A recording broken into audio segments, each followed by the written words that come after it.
welcome to Poker Night Live, the only show to bring you live Texas Hold'em poker 7 nights a week. Also, alongside expert commentary from our team of poker experts. I'm Kara Scott, and tonight's poker expert is none other than Caspar Barry, who has dragged himself out of his sickbed to be here with us tonight. How you feeling? Rough. I can imagine. But professional. He is such a professional. A trooper. You are. You trooped yourself right in here. And thank God for that. And because he has trooped himself in here. And it is for your benefit, obviously. You're here to help them out with their poker questions. Make sure that you take advantage of this. Don't let him have come all the way in here for nothing. Now, you can let him know what your poker questions are in a couple of different ways, and he will get right back to you and answer them for you. Now, the first way is you can send us a text. And the number will be coming up on your screen. There it is. It is 62211. And if you have a question, you can send that to us by email as well. And the email address is there. It is it's poker@pokernightlive.co.uk. And if you have any other questions about poker, you just want to take a look about the show, take a look on the website, and that's www.pokernightlive.co.uk. And it is amateur night here as well, so any questions are completely okay, no matter how simple they are. We're going to be here talking about poker for the next few hours. We are. I Yes? have brought Ooh. my very first poker book. It's either my first or my second after George Percy's The Waiting Game. It's a brilliant book. I don't know if it's still in print, but it should be. If we can get a close-up, look at that. It is called The Little Book of Poker. And it's by a guy called David Spania, who is now sadly passed away. He passed away about 3-4 years ago, I think. And he used to write the poker column for The Independent, which is where this book's taken from, which is a position now taken over by Vicky Corrin, I think. And I'm going to be reading a few articles from that and posing you a few questions. But it's a fantastic little book if you don't own it already. It's just full of lovely little 500-word essays about poker, culled through his experience through the years. And it's quite dog-eared, so I think you probably read it a fair few times. Many, many times. Many, many times. And I think you may as well have a bit of information for us. I have some good news. Which is, very bizarrely, last night, as I was sitting in my sick bed, not knowing what to do, sweating like a pig. Nice. Yes, full of temperature and cold. I decided to play a tournament and won a multi-buy, rebuy tournament, 528 players. Which is $10,000 in the old kitty, which is lovely. Thank you very much That's indeed. amazing. And I say this because it was interesting doing a show the next day. I think what would be a good thing to do is to share experiences of what it's like to win tournaments and to try and pool experiences, see what's common to all our experiences. How do we feel? What did we do? How did the game go? How do we react to beats? All that sort of thing. What state of mind were we in? Because if we can pool all those experiences of winners, then maybe we can try and emulate the winning of tournaments more effectively. So mine was a bizarre tournament, and I'm going to tell you all why if you stay tuned throughout the show. There you go. And I love the fact that there's such a wide range of experience on this show. You won this amazing tournament last night for lots and lots of money, and I lost about $5 today. So I did straight afterwards, though. Yeah, but you did probably on purpose. I was so restless, I bought into a $5 sit and go and went all in every hand. Well, I think you could afford it at that point. 6.5 hours of concentration absolutely killed me. Anyway, should we go around the tables? Let's do that. Let's see what's happening tonight. 25 50-cent cash game on table 1. 7 players there. Of course, if you want to play, do just go to the Poker Night Live website. You'll find all the information you need. And there's a full house for Woodsy, which was nice. Table 2. Got a $20 sit and go.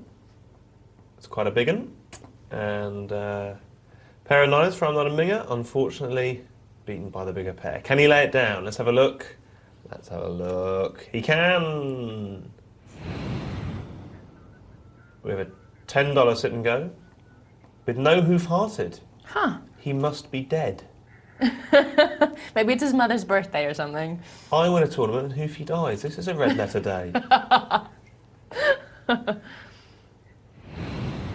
And finally, our multi-table tournament. It's blinding. Given away by the green coloration. Oof. The multi-table. Anyone we recognise? Buffy Be Good, of course. And Johan. A couple of regulars there. Mm-hmm. And we'll be coming back to that later. Yes, we'll be dropping in and out of that all night to take a look at how people are getting on until the final stages of the multi-table tournament, where we will show you the final stages and take a look at the final table and the really exciting bit there. Good.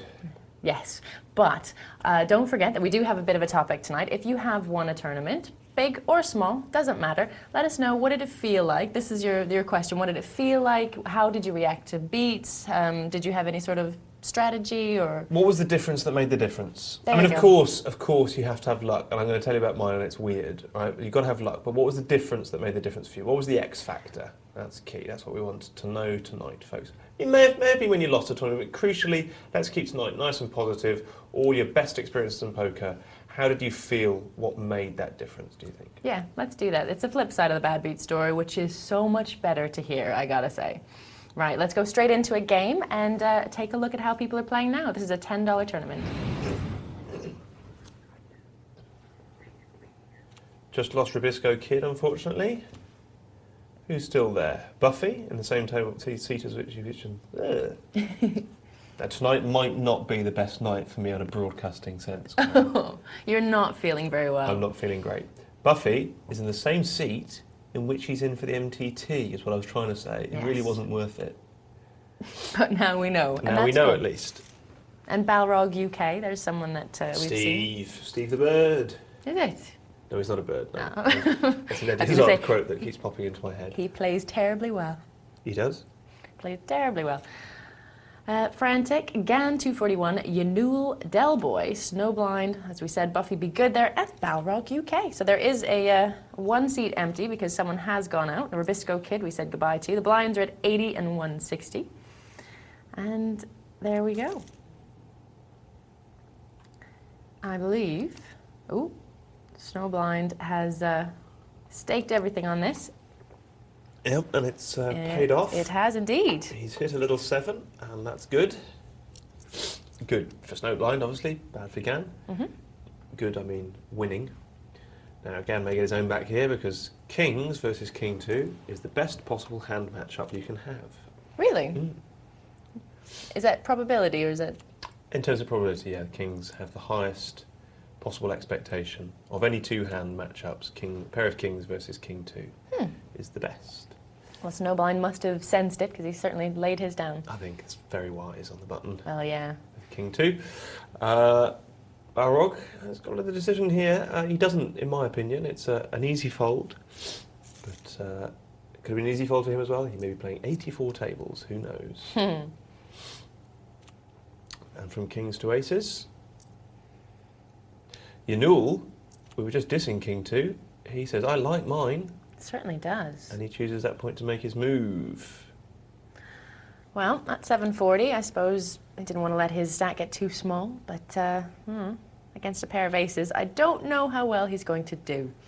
I mean, there's a Kings possibility. versus King 2 is the worst, but King 2 versus Aces is not good. No. It's not a positive expectation, let's put it that way. No, I wouldn't think so. No, I think a little bit just kind of missing the rhythm, really, Yanul there. I mean, I'm not saying that going all in from early position is a catastrophic thing at this stage in the tournament, but and it's true to say that you're not necessarily doing it with cards, but you want something a little more than King 2, really, I think. Yeah, I would hope so. I think I nearly went in with a pair of 8s at some point today, and that probably wasn't the best of choices either. Well, it wasn't. This is the funny thing, though, Cara, you know, playing this tournament, the reason why I've asked for this as an email subject tonight is that it's quite hard to put my finger on the difference that made the difference. I'm doing it now that I'm fresh coming out of... King 2's hot, look at that. Good God. Fresh coming out of this experience, and there's no doubt about it, it felt different. I didn't make a single play all evening. No, that's not true. I made two plays, two bad plays all evening. And they were in the first half an hour and in the very last hand. All details to be revealed. And yet I can't tell you why. Do you know what I mean? I just knew on some level exactly where I was in the game at every stage. And I can't tell you what the difference between that was and the times when I've gone all in with a pair of eights in middle position when I didn't really have to, and Yeah. it wasn't really the right thing to do. And it's a great intangible. Whereas I was throwing away, good hands, uh, and average situations last night with no sense of fear or doubt, and I was re-raising, good players who'll put the hand down with trash at exactly the right time. It's very difficult to put your finger on, but it is different. You were in the zone, and Yeah, I'm yeah, that's surprised exactly what actually, sportsmen call. because you weren't feeling well No, either. I know, would have I know, thought it's that would quite have been weird. the worst time. Well, I think it was because, if this makes any sense, should we get back to the game? Yeah, let's take a look at the game. Otherwise, I'll just witter on. Ooh, Snowblind's gone all in, and so is Balrog UK. Here's a poker hand for you. Oh, a pair of ladies against Big Slick. Yeah. I think it was because... Buffy, what are you thinking about? Come on, man, you're a good player. Put them down. I think the potatoes were burning. I think it was because I had nothing else to do. It's like, I was reminded of, I felt like James Caan in Misery. Do you know what I mean? I had nowhere to go. So you might as well do your best. Yeah, so I was very focused. I wasn't watching Futurama on You weren't telly being on hobbled DVD. at the time. Yeah, and I wasn't. Didn't have Nick whittering on in my ear. So I was just lying there by myself, Oh, just making money. Yeah, but again, it didn't even feel like that really. There felt like something intrinsic about I don't know. And what's weird for me is that I've as I sort of said on the forums recently, I'm only playing, sporadically and casually at the moment. So it really wasn't something that I expected at all. In fact, I should have been asleep, really. Yeah. Because it went on till 2 in the morning, which really wasn't what I wanted or needed. But so, folks, when you've won or had that great final table position or exceeded your expectations, how have you felt? What do you think has been the difference that made the difference? What's the difference between winning and losing? Yeah, there you go. Let us know, because we do want to know, and you can text us on 62211. Tell us exactly what it was. What was that X factor? What was the difference that made the difference? I think that's a great way to put it. You can send us an email, poker@pokernightlive.co.uk. There you go. You can send us a little bit of the story of your tournament as well. And, Absolutely. Yeah, because we'd love to hear that. It's always good to hear the good stories. Well, we've lost 3 players here at this tournament. Blinds have gone up to 163.20. And, Gan 241 has managed to salvage his position.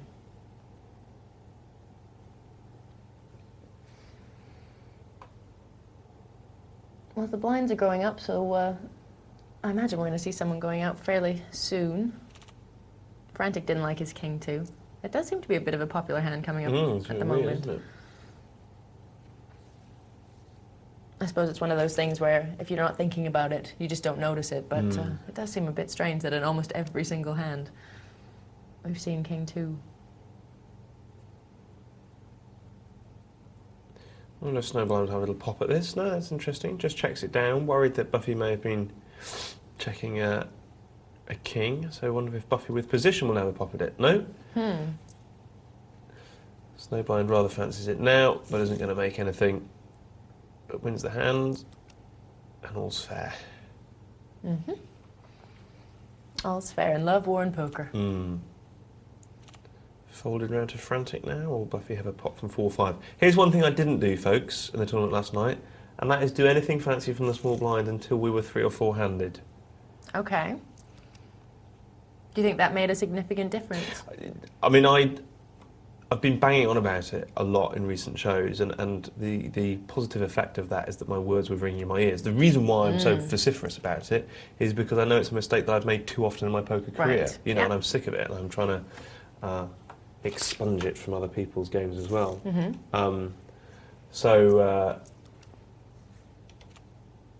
Yeah, I think it did. In fact, I'm sure it did, because we're talking about expectation, and just barring certain factors such as an ability in your big blind to lay it down, great cards, desperation, and even then, I think you can discount desperation to a great extent. But barring a number of those factors, I just think it's a move that far too many people make. And I saw so many people being taken out of the tournament with it as well. Really? Yeah, there was one time. Actually, there was one time. Do you know what? One time I did it, and the big blind came over the top. Yeah. And I just went, see, that's why I don't do this. Well, that makes sense. So is that something that you're going to take away from that then, as it's sort of a lesson learned in the tournament, that something that you tried that you knew was right anyways? Well, yeah, you know, but the point about this again is that all I did last night was do what I know I should do. Right. So why don't we do that more often? Well, generally, that's my big thing, isn't it? That's my big thing. If you can crack that, you can give up the search for more poker theory. I bet almost everyone watching this show knows enough. Maybe not because we're on an hour tonight, but certainly on a pro night. Right. Almost everyone watching regularly on a pro night knows enough. Yeah, I would think so. If they apply it, and what would make the bigger difference in their game? Knowing 50% more or applying 50% more of what they know? Oh, definitely. I mean, that's quite an easy question, isn't it? Yeah. I think we often misdirect our attentions and quests in this world. Ooh, that's very esoteric. Poor little Del Boy, down to 30. It'll be a tough road back, but no one's saying it's impossible. No, certainly not. I saw someone come back from 20 once. Now, Gan here, you see, has decided to go all in with his King 3, and it's not actually like it hasn't worked, to be honest with you. The trouble is the blind's at 326.40, so he's relying on his other players having absolute nonsense, Snowblind and Buffy, and Frantic having lower than a king. Well, maybe that's not such a mad move. Maybe it's not. No, it's not going to pay off. No. But that doesn't mean so it was the wrong thing to do. I mean, I didn't like it intrinsically. Bad luck, Frantic. I've been a fairly unjust critic of yours in the past. But send me an email, put me in my place. Yeah. I advocate. Now, Buffy's got ace-9 suited on the button. Del Boy's the big blind all in.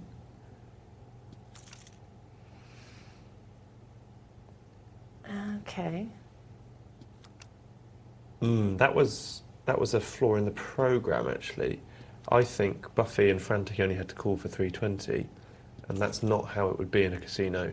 See, Del Boy, we said that would be a long road back, but by God, he's travelling it. Buffy should have had to call there for 640.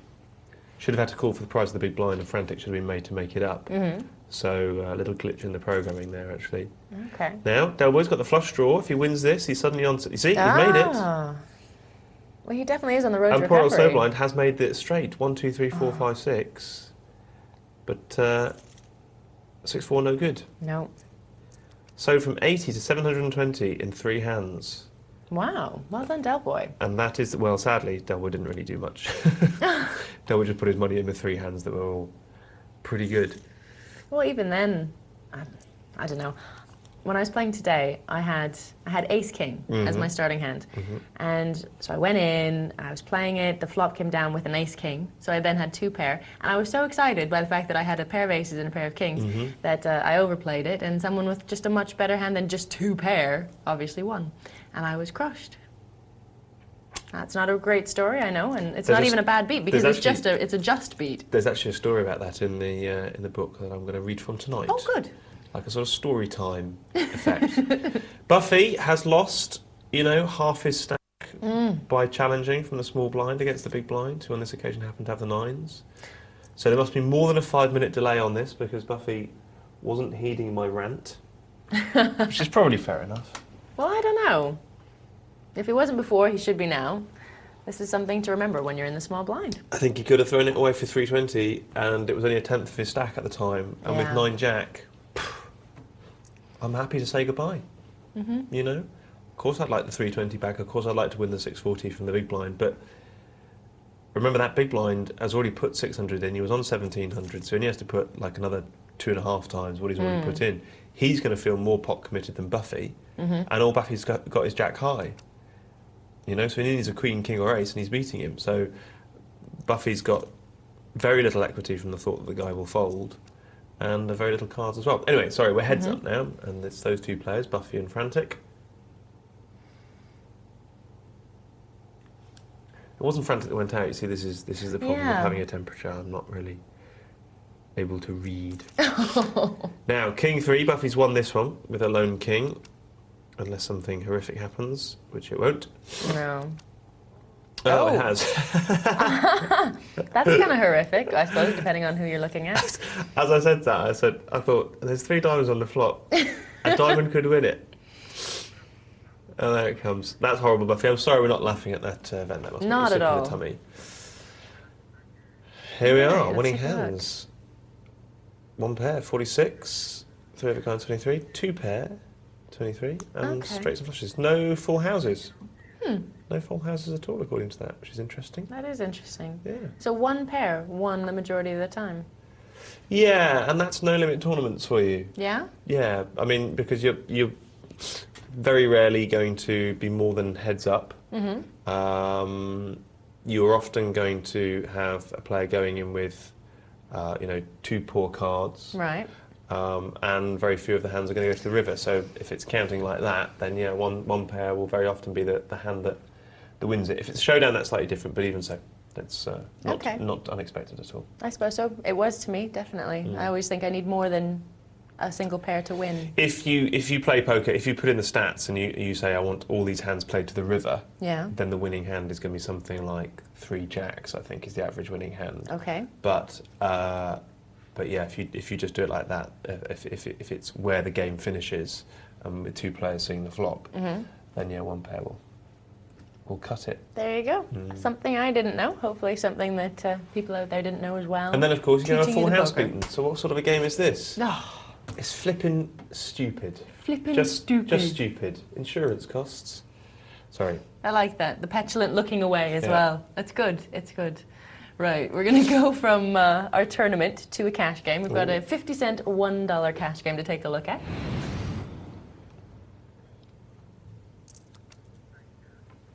Remember the question for tonight, folks, is what have your tournament experiences been? And cash games doesn't really need to be tournaments. It's just tournament tends to have a sort of ebb and flow and narrative that cash games don't have. But when you've won, what has been the difference that makes the difference? How have you felt? How has it played out?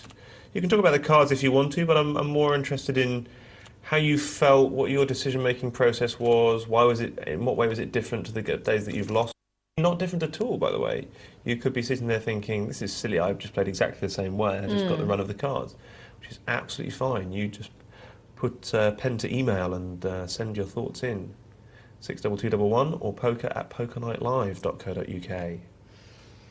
Well, we've got a pair of queens up against a pair of jacks here, with an ace high on the jacks, but at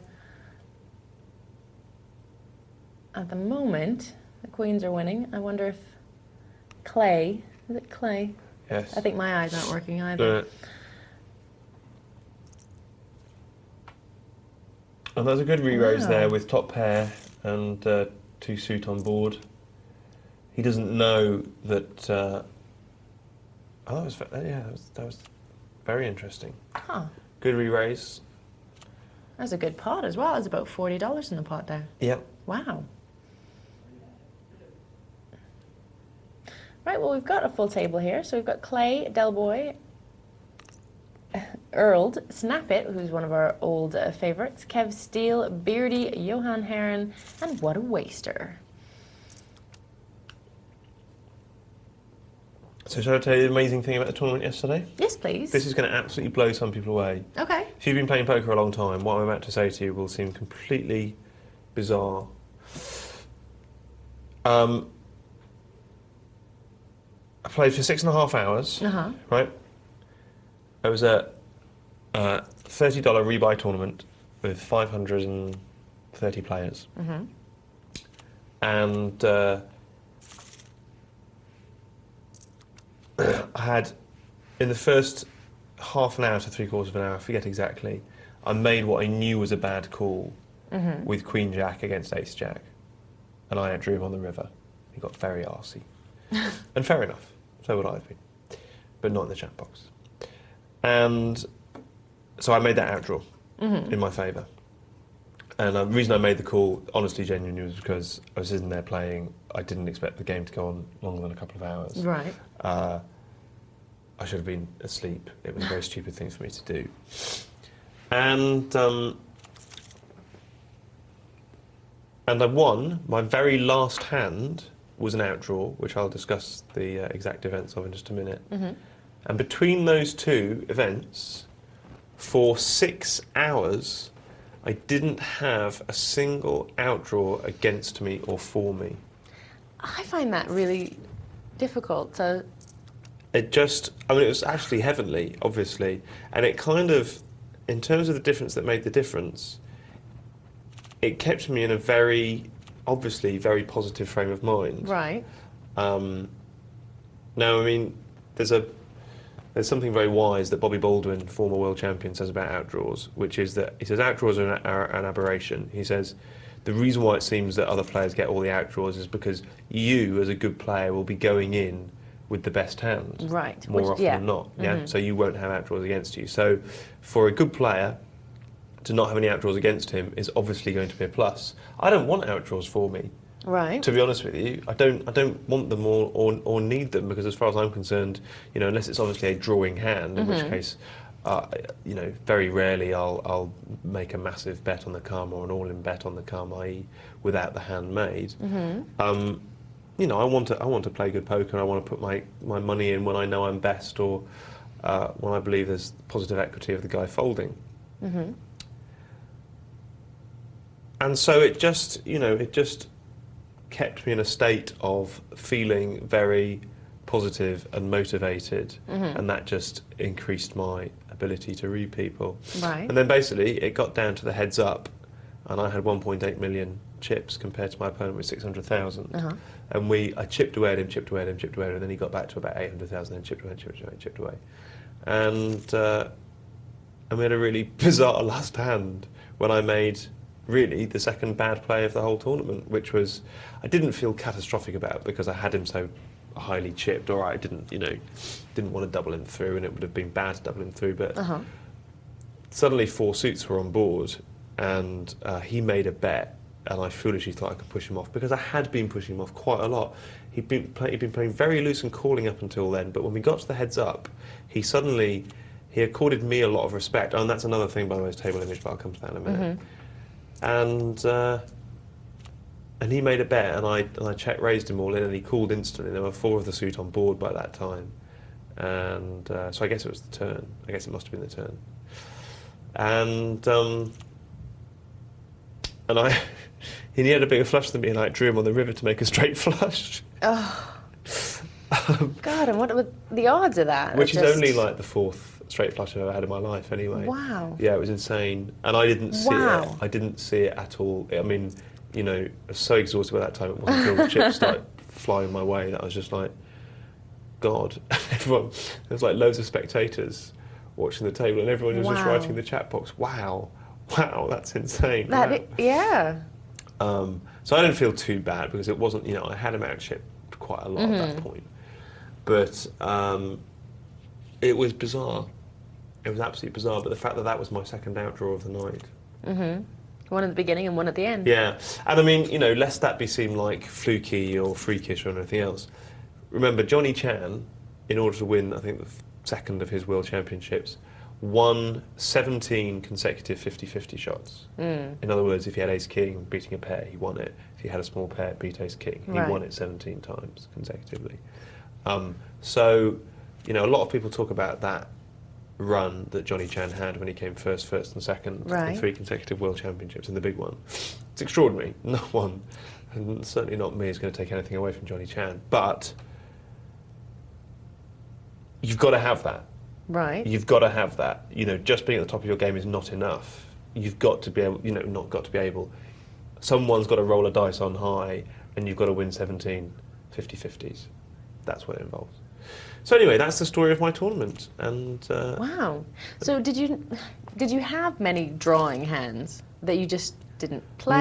Because I don't like drawing hands in tournaments, because they are a surefire way of hemorrhaging chips, I think, without knowing where you are. Which is fair enough. Okay, I understand. Huh. So I suppose it has a lot to do with starting standards then as well. You make sure that the cards that you're playing are good. You're not looking to draw into something better. You're not sort of taking that risk that someone's going to outdraw you, and you're not counting on outdrawing someone else. When all my money goes into the pot, Yeah. I want to know that I'm either best by some way, Yeah. or, and this is a lot more difficult, well, certainly as difficult, I want to know that there is a 90 to 95% chance that guy's going to fold. Right. I need, I need to have some sort of 1 in 10 to 1 in 15, 20 probability that he's going to call me. Otherwise, again, I'm jeopardising my tournament. I made the moves for my playbook, which all worked out perfectly, some of which I've shared on air, not all of which I'm going to.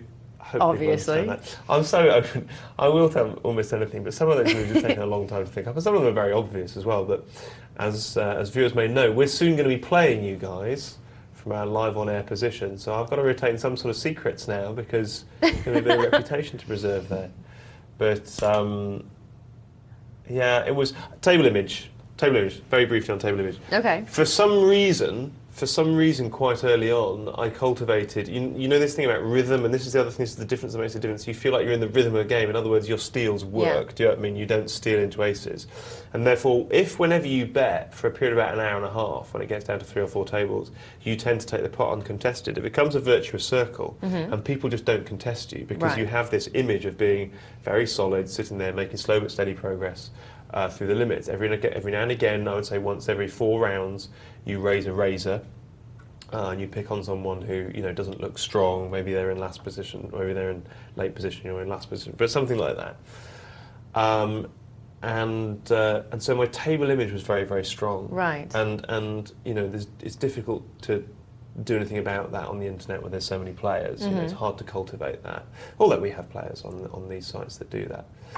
But there you go. All these things conspired to make me 10 grand. So that's nice, isn't it? I think that's fantastic. Yeah. I think the M&Ms are on you next time. Right, now we do have an email here. Someone has been listening to your words of wisdom and has emailed in. Now this is from Cool Phil.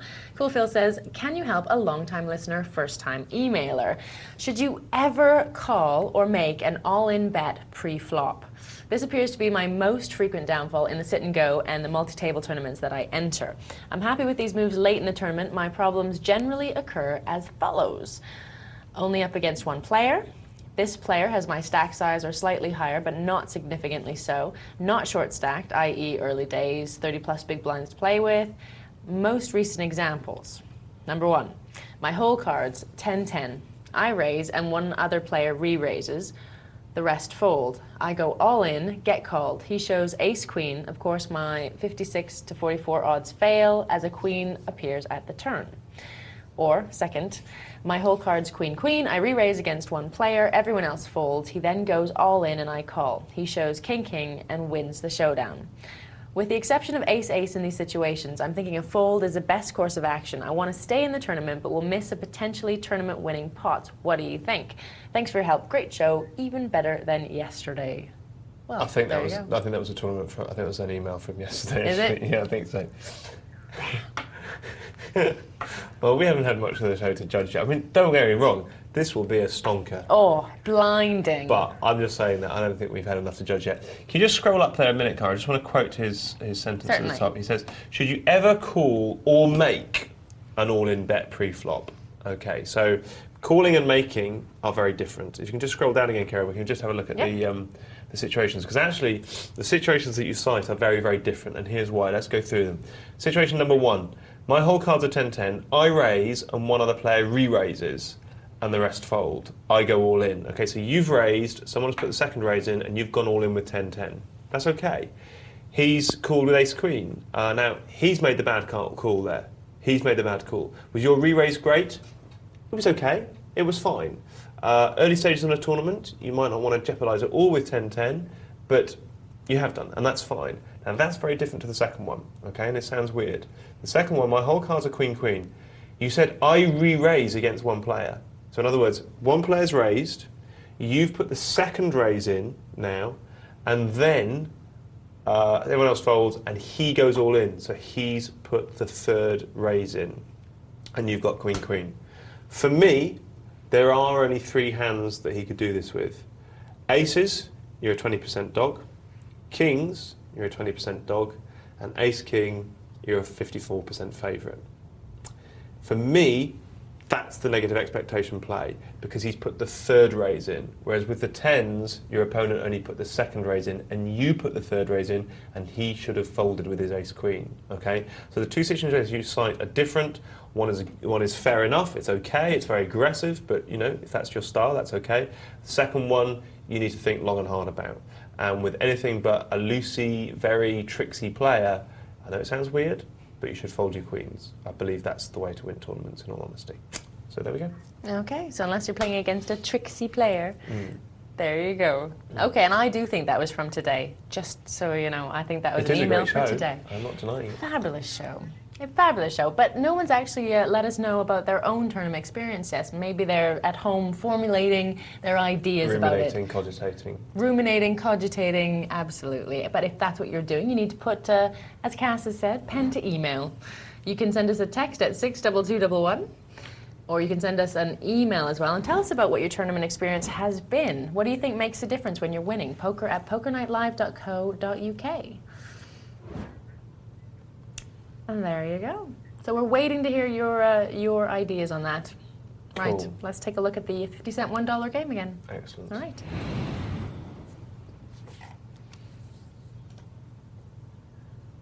Three threes for Kev.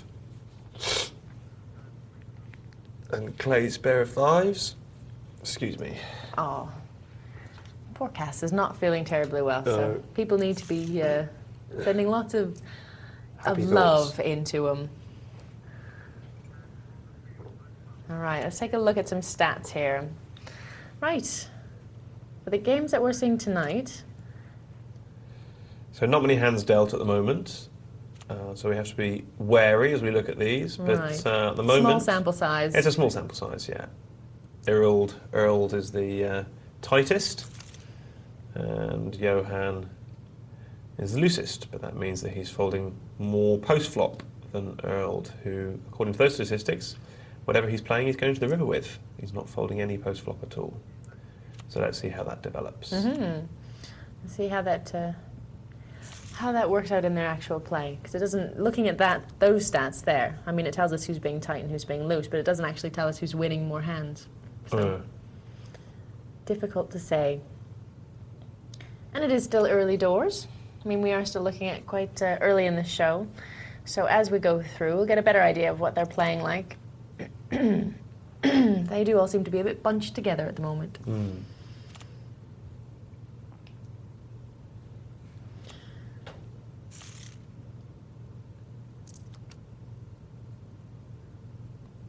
Right. Kev Steele's got an ace-10. Put in a little bit there. 2 times the big blind. I suppose it's only $2 and it seems like a small amount, but it's 2 times the big blind, so I suppose for the size of the game. Yes, I mean, you must always look at the bet in relation to the size of the blinds. The blinds must always be worth winning, or the game you're playing isn't big enough. Absolutely. So an ace-10 in early position there. I mean, one of the things that I certainly need to be a bit mindful of is that this is an 8-handed game, and that is different to a 10-handed game. Right. You know, first position in an 8-handed game has fewer opponents than first position in a 10-handed game, and you know, fewer again than an 11-handed game. I'm just stating the obvious, but it's true that the number of players does need to affect your game significantly. I mean, drawing hands are less playable in an 8-handed game. Yeah, that makes sense. And it's possible that a raise with ace-jack in first position on these tables, and certainly in second position, which is the equivalent of third or fourth position in a 10-handed game, is not as bad as sometimes I've characterised it in the past. It's all situational, isn't it? You have to look at the type of game, you have to look at the type of players, you have to look at, I guess, your own table image, depending on what you do, really. There's so many things to look at. I know you've said this a million times as well, and I haven't stolen it as a catchphrase. I always credit you when I do say the whole tools not rules thing. Look at that. Oh no, tools not rules. Oh yeah. Look at that. Look at that. So what a waster with his ace queen suited. Forgiven for raising it up there. Now is Johan Heron sat out for a second? Is that what that means I there? don't know what that means, to be honest with you. Yeah, I'm too ill. I absolve myself of any responsibility. And that's the problem with raising there in early position with the ace queen. Suddenly we're now forced to call. And you don't really know what's... Of course, neither of them know where they are now. Neither of them have a pair. Both of them just have the overcards. And maybe it'll come to a little bit of counter position if What a Waster makes a bet. No. Now we'll snap it a bet out. My guess is no. Snap it doesn't like to bet out in that situation. And I hope I'm not giving away too much of Ken's play there. But he's happy to just check that down. And I think he's a good model to all those that feel that you do have to. Just because snap it, re-raise pre-flop, What a Waster can safely put him on ace-king or a pair of tens or jacks in that situation. And, you know, What a Waster, having raised an early position, is going to find it very difficult to convince Snap It that he has either connected with that flop or has anything other than, well, he could have, I suppose he could have jacks upwards as a pair, maybe, in that position that would beat Snap It. But, so Snap It may have folded to a bet there, and probably would have, but What a Waster doesn't know what Snap It's got. You know, What a Waster doesn't know that Snap It hasn't got aces and is just slow playing them, you know, so, so the two players there had a sort of wary respect of each other. But my point is that just because you've got ace-king and you've re-raised it does not mean you need to make that continuation bet on the flop. And a lot of players feel that they're sort of obliged to. Because it can be a dangerous thing to do. Yeah. So their table image, I suppose, if they do have that sort of wary respect for each other, they have been watching each other play, and that does make a difference, as you were saying before.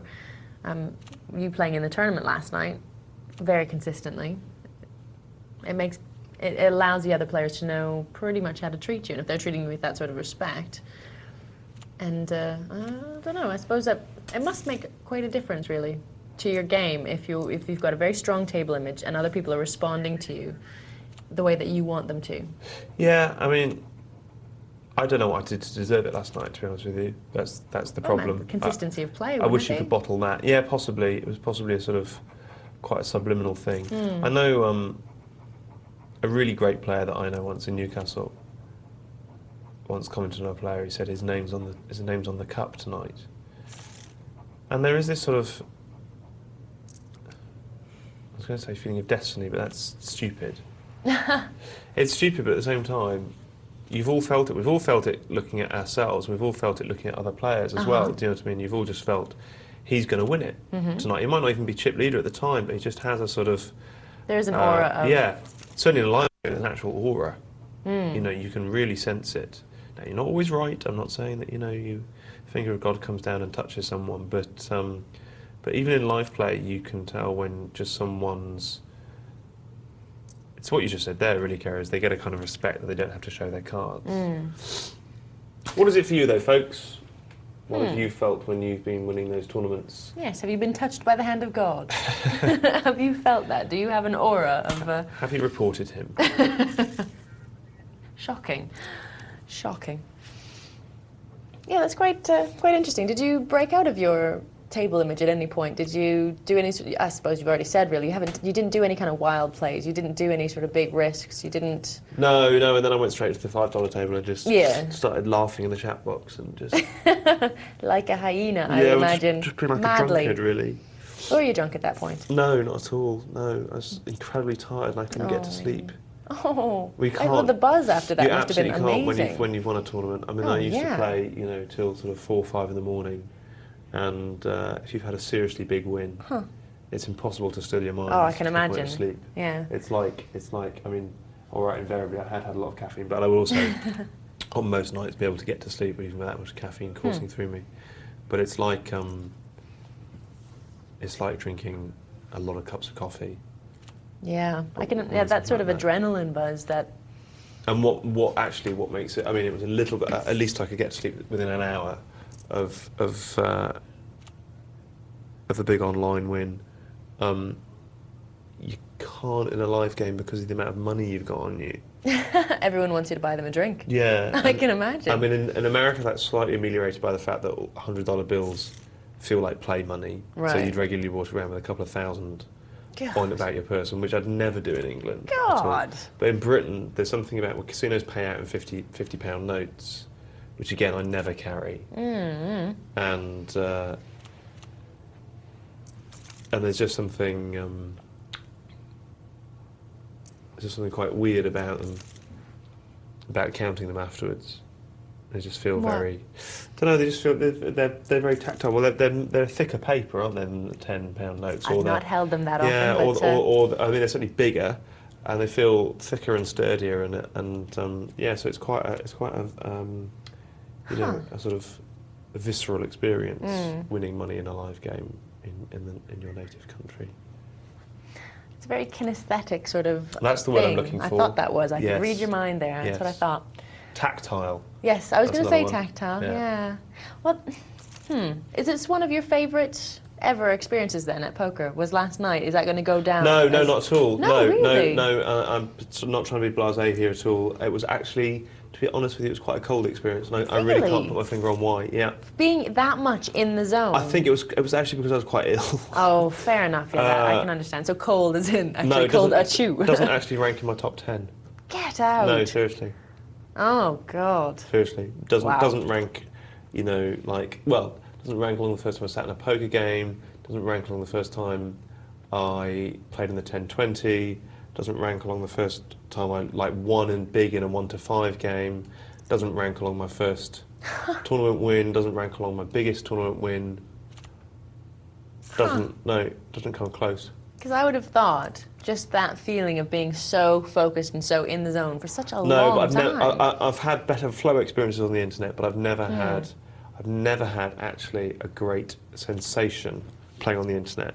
Now I prefer internet play because I feel I have a bigger edge, but I've never had a great sensation playing on the internet. Okay.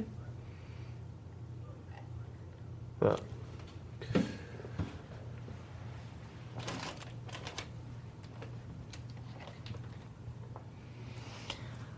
well, it is something I aspire to. One day I hope to get that sort of feeling of being in the zone. When the potatoes aren't burning like they were tonight. And I'm not, it's an excuse, I know, but even still, I just couldn't concentrate. Have you ever smelt burnt potatoes? It's not nice. Horrible, I would have thought. It's awful. Bad idea.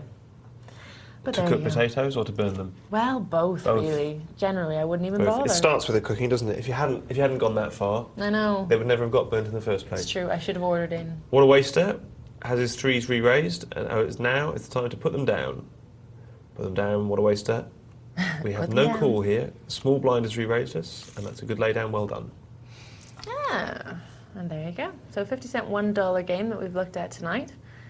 Some interesting play. Kev Steele just raises it 2 times the big blind with the ace-king. Maybe he's mixing his play around. And there's that pair of aces again. Johan Heron. And the 9s raise it up correctly. That's a good raise there from Earl. He'll use that raise as an information gathering raise as well. And Kev does a good fold there with ace king, in my opinion. It's a pair of 8s against a pair of 9s, and as we've seen in our statistics, it is a pair that tends to win, or at least has done so far tonight. That was in a tournament, though. That was in the tournament, Yeah. right.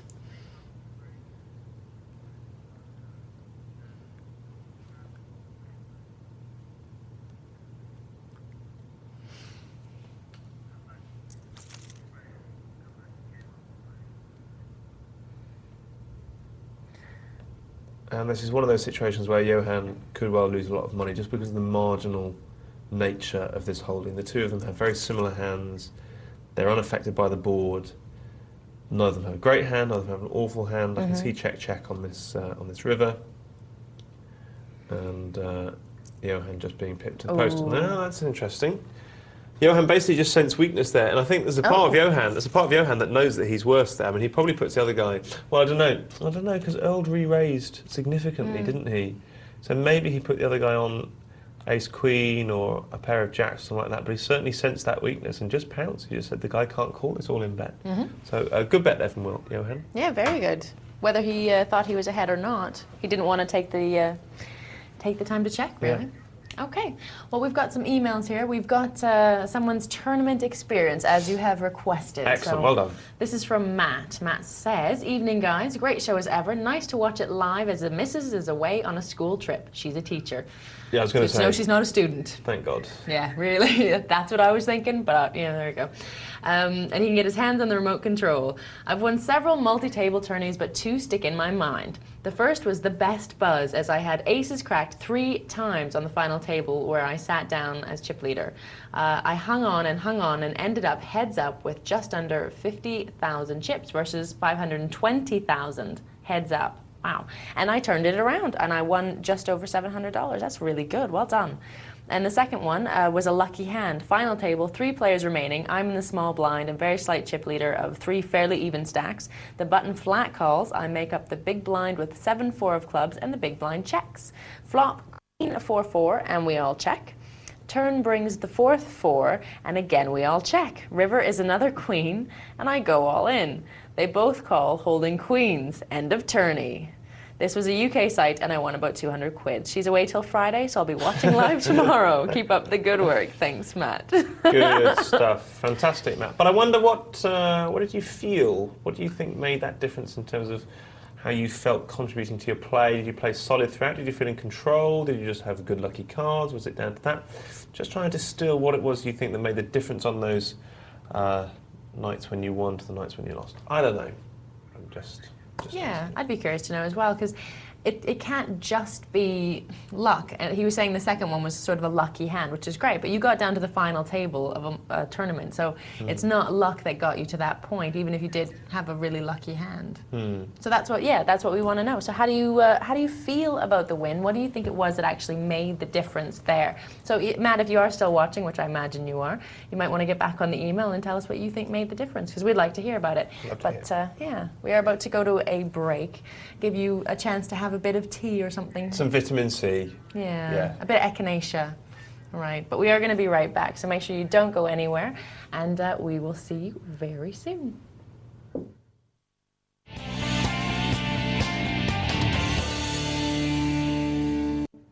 Hello and welcome back to the second hour of this, the Wednesday night edition of Poker Night Live. It's the middle of the week, it's Wednesday night. We're taking you through, all the way to the other side of the week, where then you're just freewheeling to the weekend. So it's not such a bad thing. It's a good place to be right now. That's what I would say. You say that, but I'm busy all day tomorrow, and then I'm doing the show in the evening, and then it's me Friday, and I've got work to do on Friday. Right. It's not like work. It's not. I don't have to get up in the morning and go to work, but I've got about 5 different things to write and reports and things like that. And then it's the end of the week. Awful. Yeah, but it's not. It feels like I should have more time off. That's the whole point of being a freelancer, isn't it? Well, it is, but then I'm like you. I work every day and pretty much then here at nights. And I remember looking at my diary for this week and thinking, that's quite a nice quiet week. Yeah? 3 Didn't shows, turn out that way. a couple of training sessions. The rest of the time to myself. No, it's not. Well, I'm doing that. I'm working. I'm working here on Friday night as well. I'm still working during the days, and I'm moving on the weekend. A lot of people watching us just going, yeah, exactly. They're going, sorry, my producer's in my ear going, oh. Why didn't you do that? A Why didn't you do that for Cass? I'm sorry, but Cass is going, I got to work I'm really ill. hard. I'm ill. That's why, when you're ill, you get all right. Yeah, see, I'm ill too, maybe. I'm just not going on about it. I don't usually get ill. I usually get pictures on the screen of me 16 years ago in Biker Grove. Which is all right, actually, because I looked a lot better then.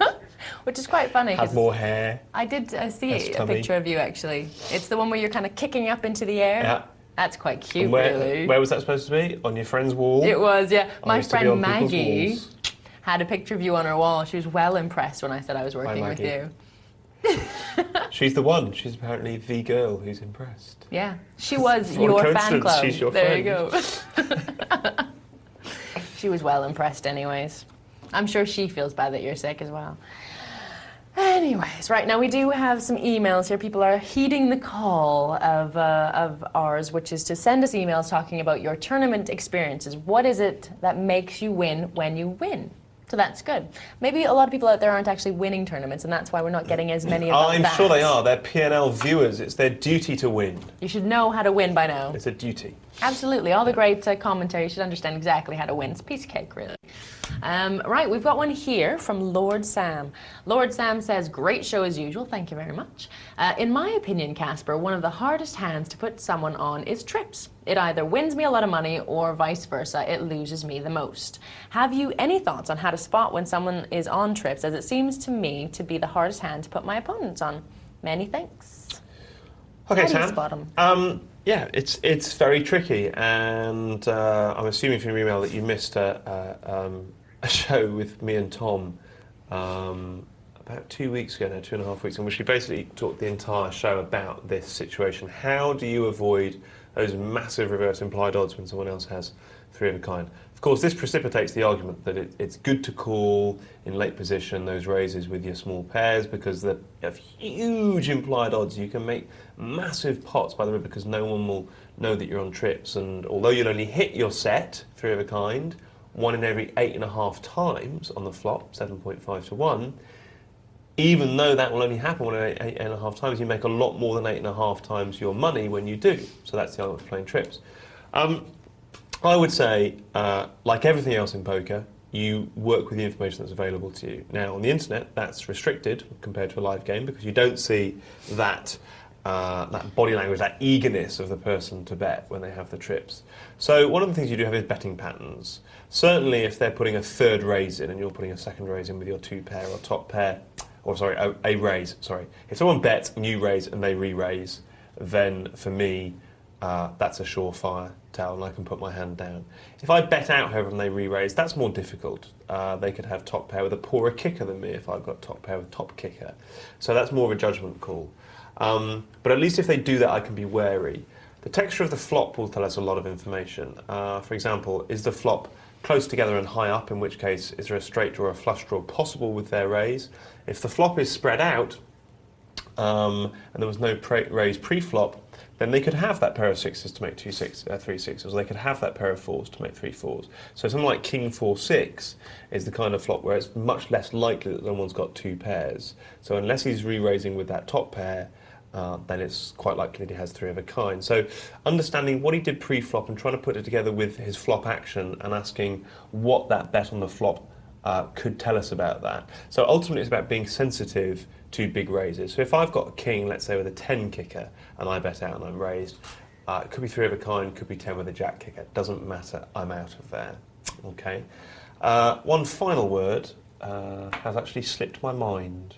Are you going to blame that on being ill as well? I'm going to blame that on having a cold. Like, that's never happened to me before. Press on with the next email if you like, and I'll come back to it. Or we get on with the game, I don't mind. I will come back to it. I'll remember it. Well, we'll take a look at one more email, and then we will go and take a look at the multi-table tournament. But first, this is from Mick-Corm. Mick-Corm says, hiya, right back. Just like to thank Caspar for recommending the books Hold'em Poker, Hold'em for Advanced Players, and Theory of Poker. I have heard you say to read them 1,000 times, but only bought them in January. Well, you can't have read them 1,000 times, and that's fair enough. Or later. That's 3 big books. 3 times 1,000. You only bought them in January. That's going to take the rest of the year, really, at least. Yeah. Yeah, no, that's fair enough. 60 quid. I know. It cost him... I'm sorry, I'm looking at you like... Right. They cost me 60 quid in total, and I'm up to now. I've only read the first book, so he's not even read all of them. So there you go. And they're already benefiting him. Yeah. I've taken a lot away from it and improved my game loads. On Sunday afternoon, I played a multi-table tournament of 359 people, which was only my second ever and cost £2.25 to enter. I finished second. Well done. Earning £103.68, which to me makes the books great value for money, which is true. It's a good way to look at it. Over the last couple of days, I've only finished top 60 in similar sized tournaments, but I'm hoping for a win anytime soon. So you've only read the first one, you spent 60 on all 3, and you've won £103. To me, it sounds like that's quite good, really, in terms of earnings. It's great. It's great. I tell you what, if my job were as easy as that, just say 3 names of 3 books, didn't even write them, and someone phones in or writes in saying, thank you very much indeed. Cheers, Cass, you're a star, he says. Oh, sorry, I didn't read that bit. Literally, no, sorry, I just add that. I've done anything. Just told you about another writer who explains the game better than me. But honestly, you're absolutely welcome, McCorm. And I remembered what I was going to say about the trips. Oh, good. Which is, of course, the most difficult situation is when you're on the flop and you bet out and someone calls you and they're slow playing trips. That is when you're going to lose money, because then you're going to bet out on the turn as well, and he's going to raise you and you're going to be sitting there on the turn going, oh, what's he raising with? I feel like I'm sucking him for a call now. The problem with them calling, of course, is that if you have that drawing hand or whatever it is that you've got, you might outdraw them. You could have two pair that turns into a full house. When all he has is three of a kind. That's a rare eventuality, but these things do happen. So your opponent always has to make a decision about how he's going to play his three of a kind and take a risk there. But that's the worry. For me, I'll say this to you now, folks. For me, a raise on the turn after a call on the flop is always dangerous. And until that becomes a completely dominant ideology, until people stop calling that and it becomes a very effective bluff, you will make a lot of money not to call in those situations. And there you go. And that's what it is. Look at that. Look at that. Tools, not rules.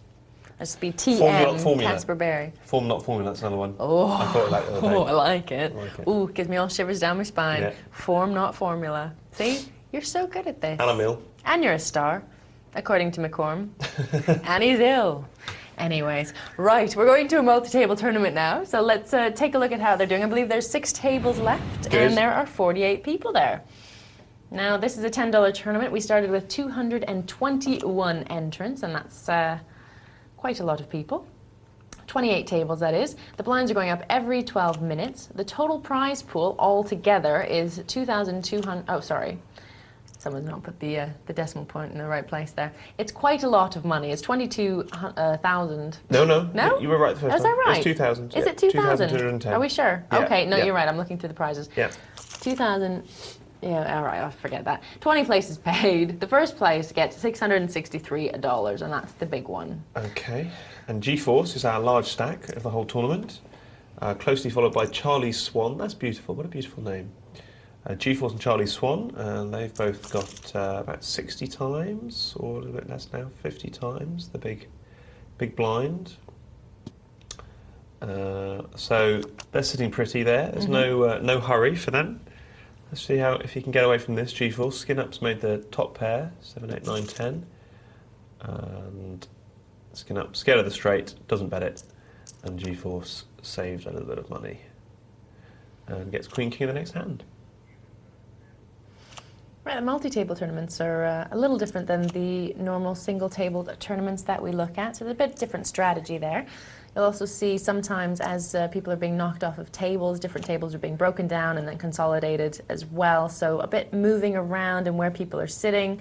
You can't get too comfortable in one place, just in case you are moved to another table with Absolutely. a whole other set of opponents as well. Absolutely. And, by the way, another thing, after a good raise there from King Pin Mate. And a bad call for me from G-Force. I think you do well to put those down, but there we go. Who am I to speak? He's the chip leader. The other thing about last time was I got moved very rarely. I got moved quite quickly onto a table which was very late to break, and that was another helpful thing. Yeah, absolutely. So altogether we've got no distractions because I'm ill.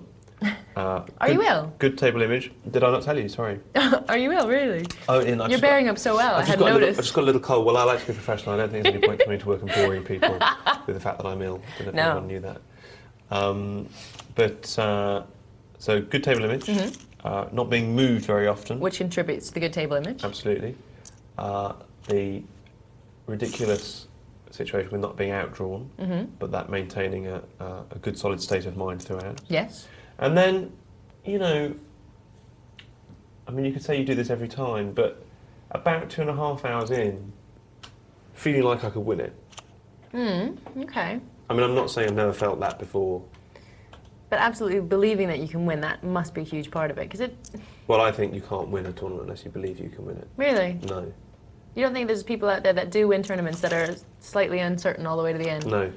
Wow. No, because there are things that you have to do in a long tournament that you absolutely need confidence to do.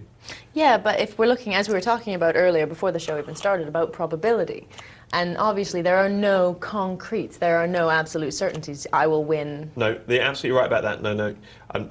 Okay, so I take it's it a back. self-belief, Yeah, the belief that you can win. I believe that anything can happen. I'm a probability maniac. You are.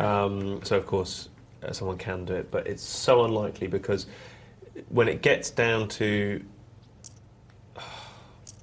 even final table, but certainly 6, 5, 4, 3-handed, it gets to a stage in a big multi-table where your blinds are so big in relation to the stacks that it, unfortunately, by the way, because it's great, becomes about good play. Let's have a look at this. Golgan has got 4 to the straight flush.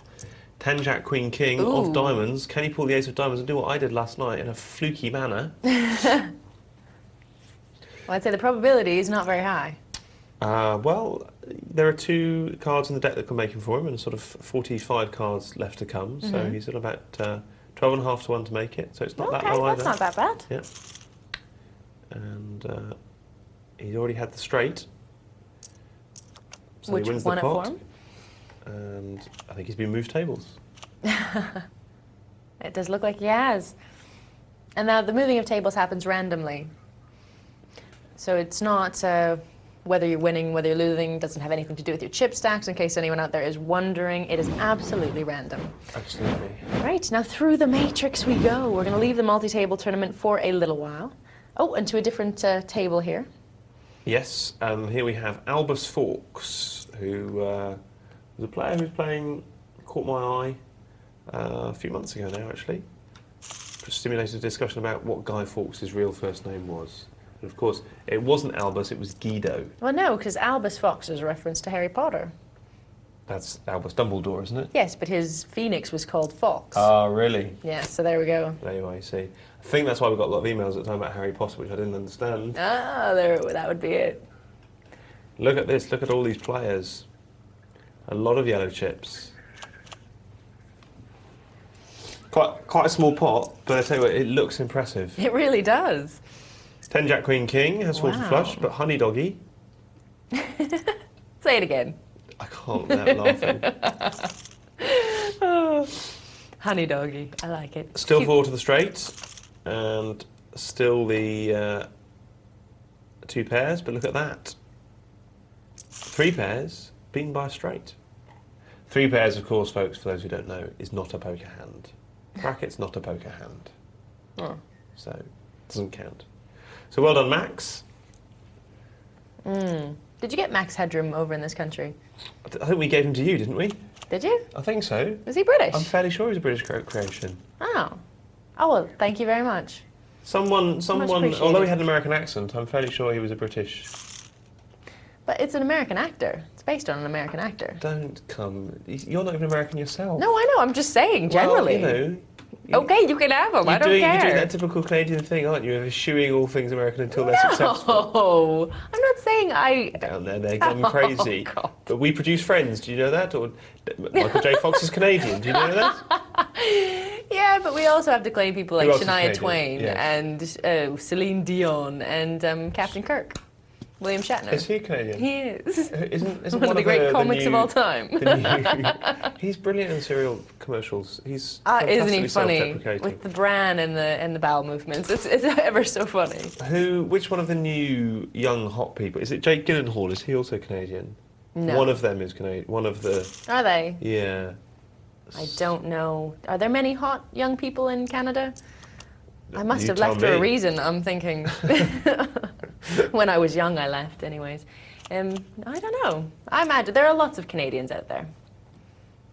There's a whole country full of them, in fact. Anyways. If someone can resolve our debate and tell us whether Max Headroom is British or American creation, not Yeah. actor, Okay. but creation, that would be tremendous. It would, wouldn't it? Didn't he have his own chat show? I'm sure he had his own chat He show. did, yeah. But I'm sure it was about England. Really? Okay, it might be English. I'm not saying it has to be American. It's not like I'm attached to him in any sort of way. It sounds like it, just to an independent observer. Really? I'm No, I not. think you're trying to make it sound like that. Vortex has ace-9 suited. Is it going to be folded around to him? No? Honey, Oh, I don't think Say anyone it listens. again. I don't think anyone listens to what I'm saying. My producer is saying, well, he won it, though, he won it, which makes me wonder whether he's watched this show for the last 6 months. No. That is the antithesis of everything I've been trying to teach. I know. Literally, someone going, well, I won, so it must be the right thing to do. They're just watching the football back there. Yeah. Oh. Anyway. Just because you win doesn't make it right. We're going all in from the small blind with Queen 2. We've got no pressure, the blinds aren't big, we don't need to, we really don't care what's in the pot. Honey. What are you doing? Get the kettle on. Honey doggy. Bubbler, what are you doing? There you go. Sorry. Okay, we've got an email. Excellent. Let's take a look at that. This is an email from Big Blind. It says, hello, last month I entered a $3 tourney with over 400 players. I'm not a great player, but enjoy playing casually. I managed to get down to the final 20. The difference that made the difference in my play, I felt, was my ability to grow my stack slightly, and I was feeling like I was making good decisions. Even when I lost nearly half of my stack, I had pocket aces and got beat, I still felt very positive and continued to feel that I was playing the people and not the cards. I managed to make it to the final table and won the tournament by continually making good calls and good calls and laydowns. I really felt that I didn't make any sentimental decisions.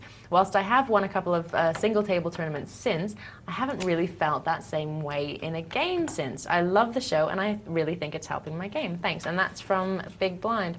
So you did feel the difference. So that kind of zen in the zone feeling. I'm going to put a couple of writers on the table here. Ooh.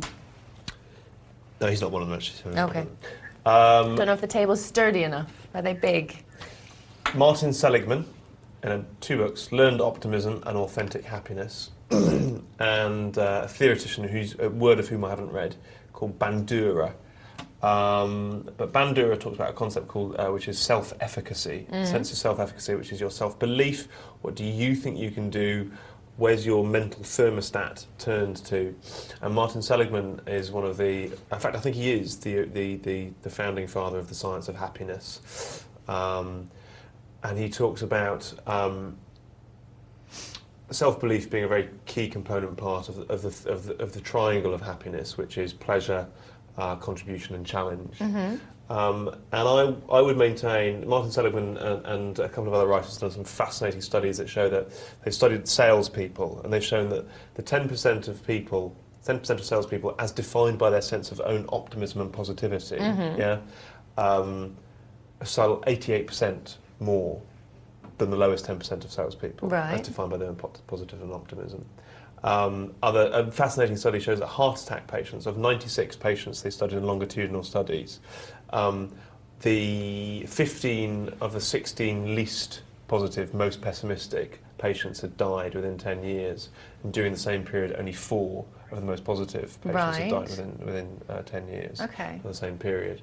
And I just think that one's belief, the words here that come up are very positive, continue making good calls, feel he didn't make any sentimental decisions, he didn't let anything get to him. So this absence of tilt that we talk about so often and a belief in yourself, I think, is so important. Personally, that's what I'm getting at from last night, but I'm wondering whether other people have completely different experiences. So we'll see.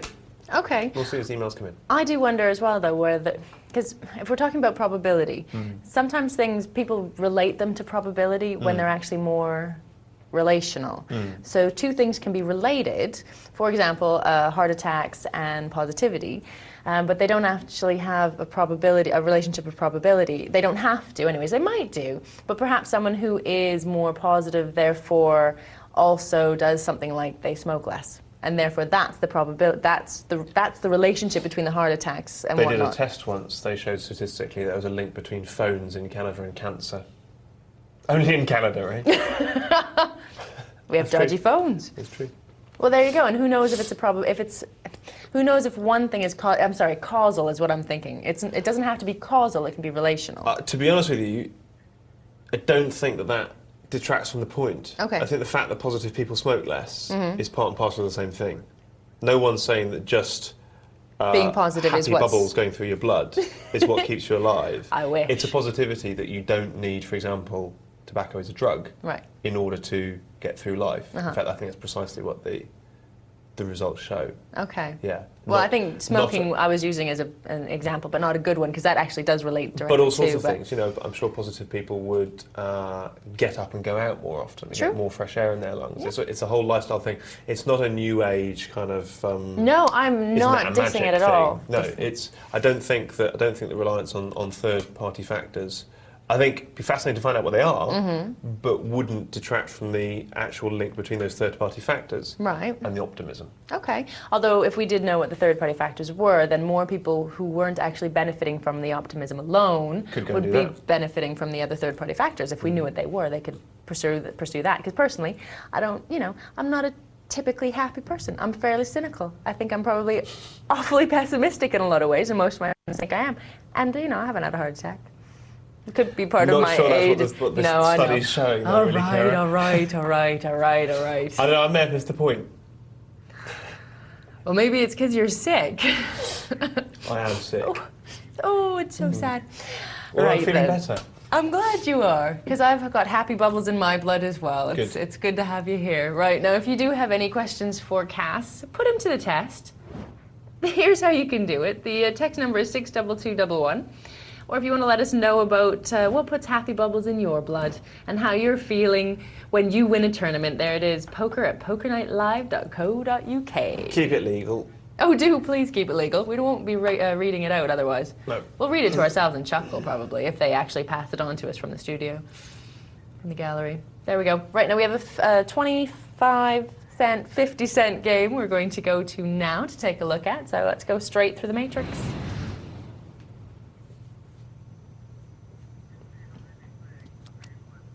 Right, before we take a look at how they are playing, let's see how they have been playing pre and post flop.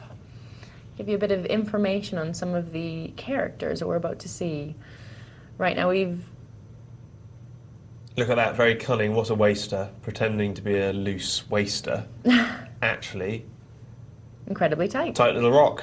Forking ace, a man who was surprised that I gave him the mantle of tight. Once again, is playing tight, although only 39 hands. He'll probably put that down to trash again. Very clever. And no one particularly loose on this table. Is it a profitable table? Well, are the players making mistakes in other areas? Only time will tell. Let's have a look. Be interesting to see how they are adjusting their play for a table that doesn't have a lot of loose players on it. 3 2s for Ranger. Woodsy has not much to speak of. 1, 2, 3, 4. Woodsy's got a draw to a straight. But it's a fairly, well, it's a long shot. And he's decided not to go for it. But if a 5 lands down here on the river, he's, oh, well, it doesn't anyways. But if it had, he would have really kicked himself. But V Ranger? V Ranger? Yeah. Has quads. Quads. Do you have a balloon? Woohoo! Bit of champagne. Yeah, I wasn't overwhelmed by the reception. What? To quads. I know, I was saying quads, wow. We don't have anything, do we? I know, studio? We don't. Generally. We should have some graphics and whatnot that do the whole celebratory. A streamer. You know, one of those... A popper. Yes, a party popper. What's the word for the things that go ooh and extend out and extend in again? Oh, I know what you mean. They don't have a name. Do they not? No. A party... They don't have a name. Well, I was going to say something that probably we could say in Canada, but in this country you couldn't because it would sound rude. Do it well, go on. No, that's all right. Is it fanny? Which in America, of course, means bottom. I know, because you can... They said it on Dallas. I'm allowed to say it. They said it on Dallas. Sue Ellen said it on Dallas.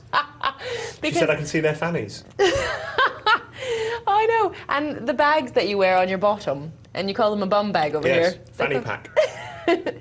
But we do apologise if anyone's offended. But seriously, in North America... How can they be offended? I'm just talking about the bottom. But they may not know that. They may not know that. So there you go. They might be shocked, but just so you know, we were talking about bottoms. There's nothing wrong with that. Nothing at all. Or nothing butts, at all. as America calls them. Butts. And they say that on Friends, butts, so we can say that as well. Yeah, okay. Sue Ellen said it on Dallas in 1988. Wow. When you were 8:15 4. in the evening. Yeah. So nobody. So if she can say it. If Ofcom phone me up, I know a couple of people in Ofcom. I'll make some calls.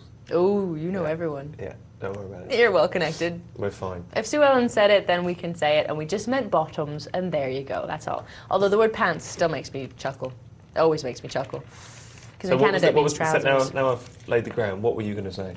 Oh, I think I was going to say something. Because we would call them party blowers. I tell you what, I've lowered the bar, haven't I, or raised it, depending. But that's what you would call it in Canada. Blowers is fine. Okay, good. Look, Let's go back to the poker. I haven't. I certainly haven't. Right. Isn't that what you call an oil slick that as a gusher?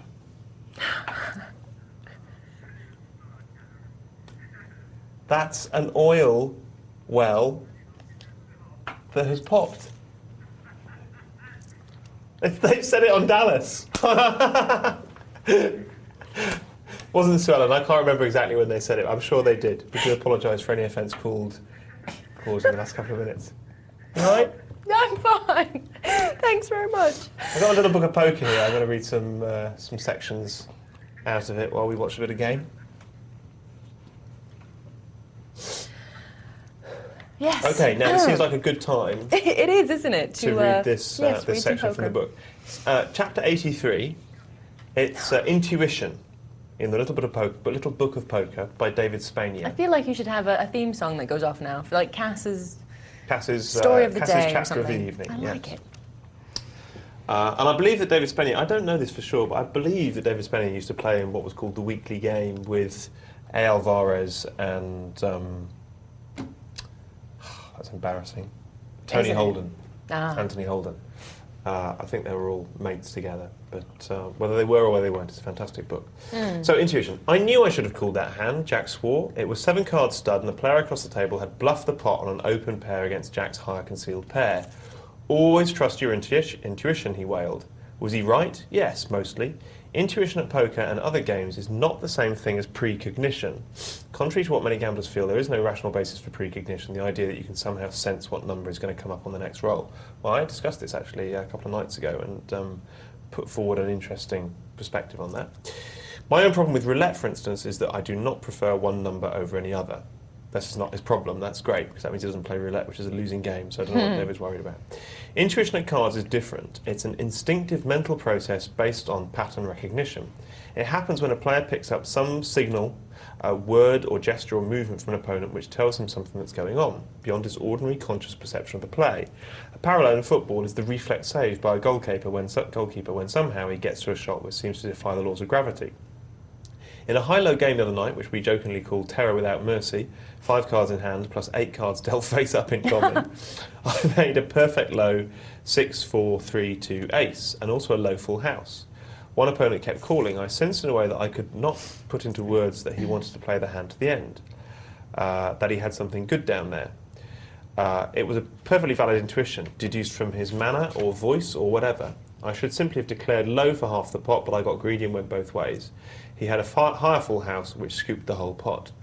When a player makes a heavy bet, another player will often sit and ponder. He's not thinking so much about his own hand as the behaviour of the bettor. In the pause, as the table falls silent, a sensitive player can sometimes pick up a tremor, an emanation of fear or of confidence, which can be crucial.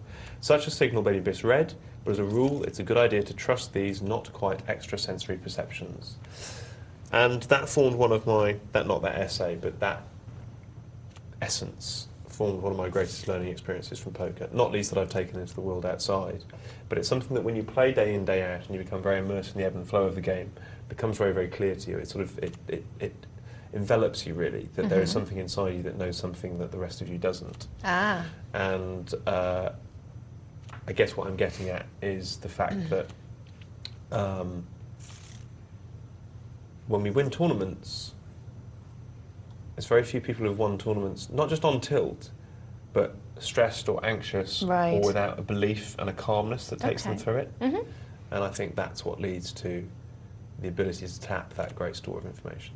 I think you're absolutely right, actually. I think you need to be in a place where you can actually listen to that sort of what they call the still small voice of your intuition telling you what basically all of your other senses are picking up, all the information that's around you. Even if it's an online game, you can still pick up information from people and how they're playing. And if you listen to that intuition, but you have to be in the right mindset, don't you? So that's a very good point.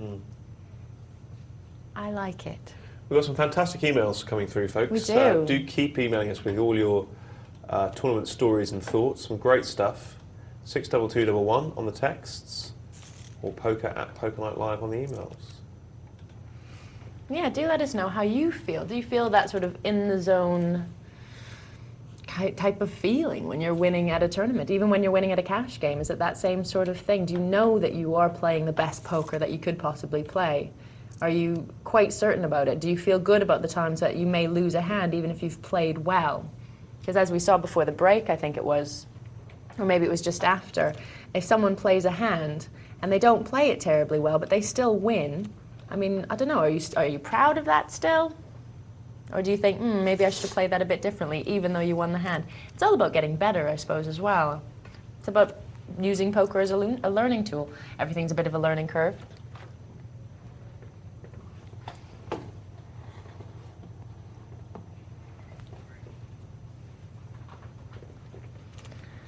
Yeah, but we have had a lot of really great emails, so thank you very much for that, and do keep them coming in. And if you liked the story that Cass read, which I thought was very informative, do let us know, because I think personally that should be a regular slot. You should get your own little theme tune, little Do you think graphics. I should have a little rocking chair?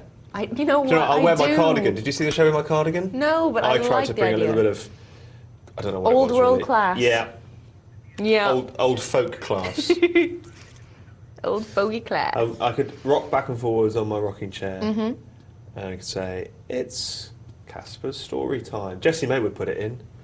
I like the idea. We could give you a pipe, but it could be a bubble pipe or something, That's because obviously. his formats are mad. Okay.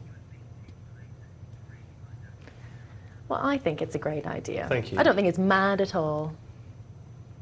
And besides, you are bringing this author, David Spania, to the nation, and I like that. And I mean, on a Wednesday night, what else are people going to, Well, be he doing? was a lovely writer, David Spania. He's sorely missed.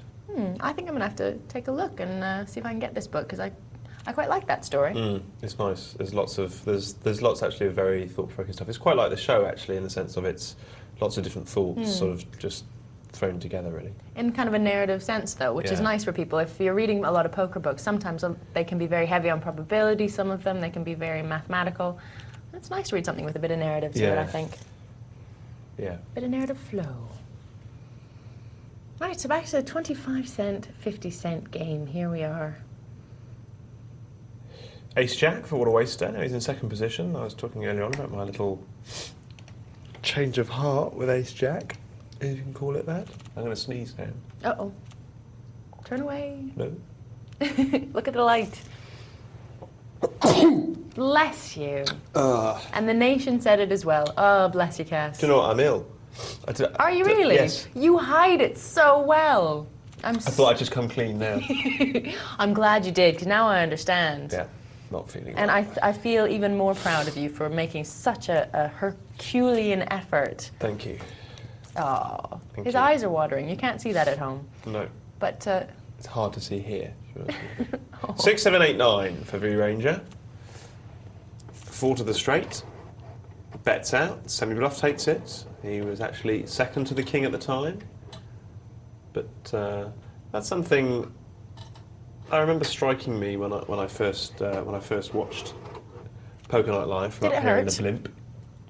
No, I wasn't ill something then. striking you. I wasn't ill just then. No, thinking- I was feeling on tip-top form. Oh, that's You good. It's couldn't just have hurt me the then. something was striking you thing. Do you Didn't know, hurt. It was tremendous. Oh. My first night on Poker Night Live. I remember thinking, God, this is fun. But actually, what was fun was seeing the number of times that players weren't bluffing because they were betting out with what they believed was a good hand. Right. But a second pair and a good kicker, for example, or a bit of a straight draw, inside straight draw, let's say, often forced top pair with a rubbish kicker, like King 2 from the blind, to fold. Okay. So it's very interesting how often in poker, it's not a player that's outright bluffing, but actually gets the best hand to put the hand down because it feels less good. You know, second pair with a great kicker Right. is less good than top pair with a bad kicker. But mentally, it feels better. So it's what you're projecting about your hand It's as well. exactly that, yeah, and that again comes back to this thing about belief. Yeah, optimism and belief. Can we read that email, because it's... This one here? It's really moving, actually. Okay, this Yeah. one from Dave. Actually, yeah, this Yeah. one, I know which one you mean. It just connects well with what we've been talking about. Yeah, absolutely, about the idea of that kind of positivity, that feeling good about things. Now, this is an email from Dave, and Dave says, "Hi, Kara and Cass. My first and only tourney win was a memorable occasion. I've been told that I was in remission from leukemia that morning, and when I got home, I was feeling restless and obviously elated, so I decided to enter into a $100 online tournament, much bigger than the usual tournaments I would enter. Given the circumstances of the day, I think the best word to describe the difference of that tournament is positivity. If I try to explain this better, I felt equally positive about the good situations and the seemingly negative situations. I felt great when I folded ace-ace when it was clear I had been outdrawn. I never got dejected or defeatist when playing the short stack. I just played the way I thought was correct at each moment in the game. This way, I'm sure I would have still been able to feel positive had I gone out of the tourney early. I can't say that I played any better than usual, or that I received more luck than usual, or whether the other players were especially weak. I think that these are all incidental considerations, and I agree with you. What I can say for certain is that at no point did I feel that I had made a mistake or have need to question or doubt anything that I was doing. Naturally, I was ecstatic to win, but as a consequence of my mindset before and during the tournament, I didn't feel greatly surprised, and I really hope that doesn't sound arrogant because it's not intended. All the best to you both. I don't think that sounds arrogant at all. I think that goes back to what you say about belief. It's a really lovely email, that, and because it's shared something quite personal, let's share something quite personal with you folks, because I always do far too personal. People know my taste in women from watching this show. It's not, it's not funny. Basically, what that comes down to is that guy just been diagnosed as being in remission from leukemia, and therefore it made him, poker's just a game. Do you know what I mean? Poker's just a game. And anyone who writes this show saying, oh, it's steaming or it's mad, and I felt it myself, you know what, we're getting things out of proportion. And that getting things out of proportion actually results in you losing money at this thing which is just a game. Viktor Frankl, who was a psychologist in Germany in the 30s, also happened to be Jewish and found himself, in Hitler's rise to power, taken into concentration camps. And he made his mark on the 20th century by writing a book called A Man's Search for Meaning, because Viktor Frankl had a very interesting, if you can call it that, experience.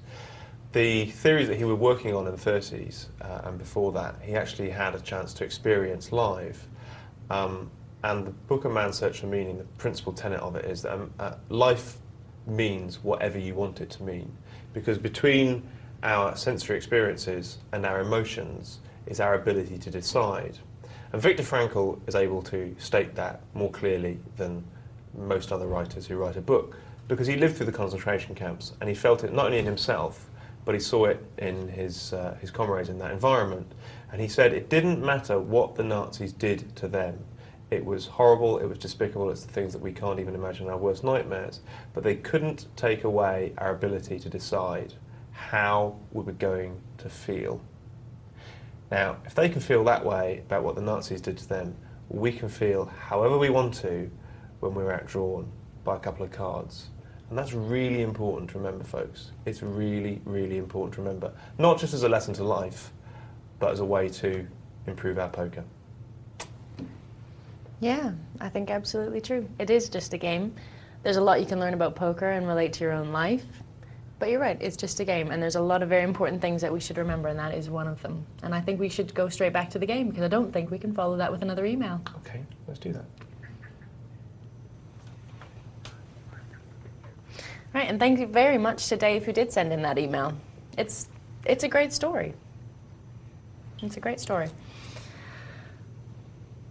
Right, so here we go back to our 25-50 cash game. We've got people laying down their cards, keeping an eye on starting standards, which is good. Now Pool Q has decided to go in with his King 8. I wonder if Lavo with his Ace 9, no, his Ace 9 suited was a better hand, but he decided to put it down anyways. Now Oh yeah, I've been informed as well, Cass, that Yes. you were correct and I was wrong, and I'm doing this off camera, so I don't have to suffer the shame of being on camera. But yeah, Max Headroom says here from Nick, although I haven't verified this, mind you, but Nick says. And is Nick ever wrong? We don't know who Nick is. No, it's exactly. Not my Nick. He's wrong all the time. Oh, it's not your Nick. No. Well, The way you say that is so sweet. It's not my Nick. I haven't seen him for No? 4 weeks or something. Oh, that's so sad because you guys don't live together anymore. I know. I'm going to have dinner with him on Friday before we're on the show together. I'm not. Nope, you're not invited. Anyways, this Nick says that the Max Headroom character started in 1985 as an announcer for a music video program. And I knew that, but I thought it was on MTV. But he says it was on the British television channel, Channel 4, called The Max Talking Headroom Show. So there you go. I thought it was MTV. See, I've got a was sneaky wrong. suspicion that you might be right, actually. Really? Because I kind of think... But maybe he did start over here and then moved over to MTV, I don't know, and got picked up. How many things from Channel 4 get picked up on MTV, I don't know. I'm going to try and find out anyway, so there you go. Because I am quite curious, I gotta say. I've got a list here of famous Canadians. Oh, you don't. You don't say. Oh, you don't say. Are they're pretty bad. I've never heard of any of them. Oh, come on. Yes, you have. Number 17, Natasha Henstridge. Jim Carrey. Well, yeah. Sarah McLachlan. Jennifer Tilly. She's a poker person. Who's Sarah McLachlan? You've got to be kidding me. I don't care. She's a singer and she's very good. Avril Lavigne, I did know she was. She's number Pamela one. Anderson, I never knew that. Yeah. I thought she was an all-American girl. No, she's not all anything girl, is she? She's bits and pieces, all Keanu kind of Reeves, stuff I didn't together. know that, actually. Yeah, well, we got Well, so many you didn't great say actors. That, did you? Peter North, of course. Of course. What's he known for? I have no idea. You sure? Mm-hmm. Because you're giggling as if you do. Well, you said no, I've got no idea. It's the way Really? you said it. He's a porn star. No, he's not. And you know this. Alanis Morissette. We've got a lot of wailing women. Bryan Adams, wow, look at that. Is that a porn reference? Or? No, not from me. No. It might have. Never seen one. No? Wouldn't know. Never seen a Bryan Adams. Is Easily it- spotted. Is that a The greater rhyming slang? spotted. I can't even imagine what that would rhyme with. So, as Kara desperately tries to search for the origins of Max Headroom on the internet, we'll get back to the poker, where Pool Q has what we call suited connectors. They're connecting and they're suited. Ooh, I'll look at tell you that. what, I hated Max Headroom. I've got to be Did honest with you? you. He was a waste of space as far as I'm concerned. Really? Yeah, never got it. I think it's quite funny. Because I can't remember the name of the actor that actually played him, but it was beyond its time. It was ahead of its time. I remember he used to wear those glasses. They're all over the place now. Well, no, but think about it. At that time, 20 years ago or whatever, it was computer generated ish. Anyways. I don't know. Anyways. I still think he was American. Do you know what? What? That's right. No. The Max Headroom Show, Yeah. UK Channel 4. That's amazing. Okay, sorry, Nick. You're right. You are absolutely right. And I was wrong. And I admit it. Let's dwell on that for a bit. Shall we? As Larvo hits 3 nines and Queen 4 with its top pair, he only checks it out, look, with a rainbow flop. Cheeky monkey. Oh. He's trying to maximise his profits again. This will teach him. No, Woodsy still doesn't bet. Will V-Ranger bet? No, poor old Larvo. Gonna bet now with the old possible straight, who can't bet much, just $1. And the river's kind to him. Doesn't give V-Ranger his flush.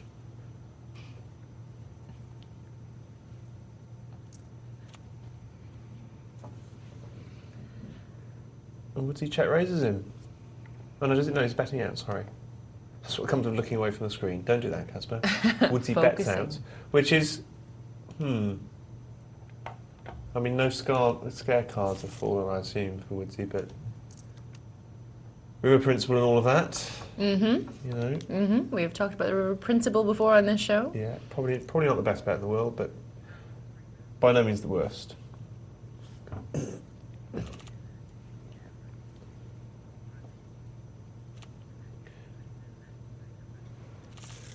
Craven raises it up with 10. I can't speak tonight at all. I've got to do a training session tomorrow. I don't think I can do that. Wow. Oh, let's have a look at this. Kings, 4s, 10s.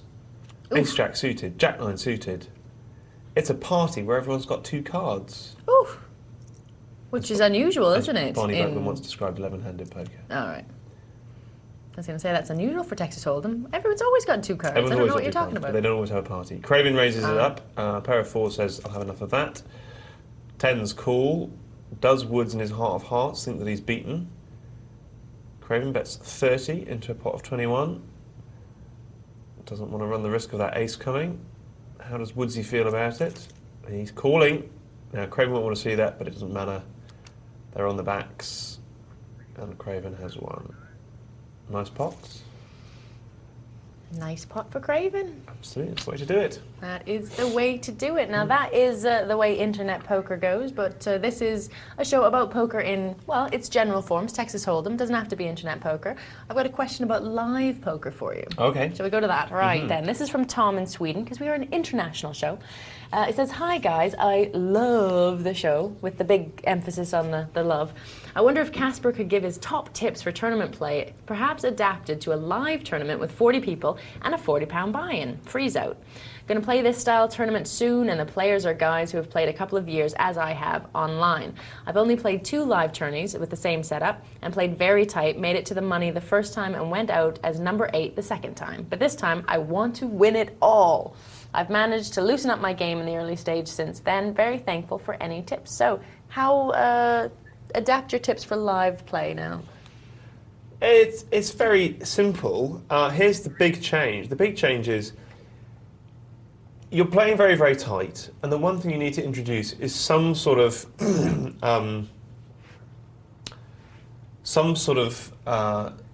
situation in which you steal. I've expressed that so badly because I don't mean one situation, but I mean that, you know, you're going to steal once in every, let's say, 2 rounds, 2.5 rounds with a decent stealing hand. And what I would say is, in addition to that, you need to have 1 steal in every 5 or 6 rounds in addition to that, which takes it down because of the situation. It has nothing to do with the cards and even the position, but is taking it from a player.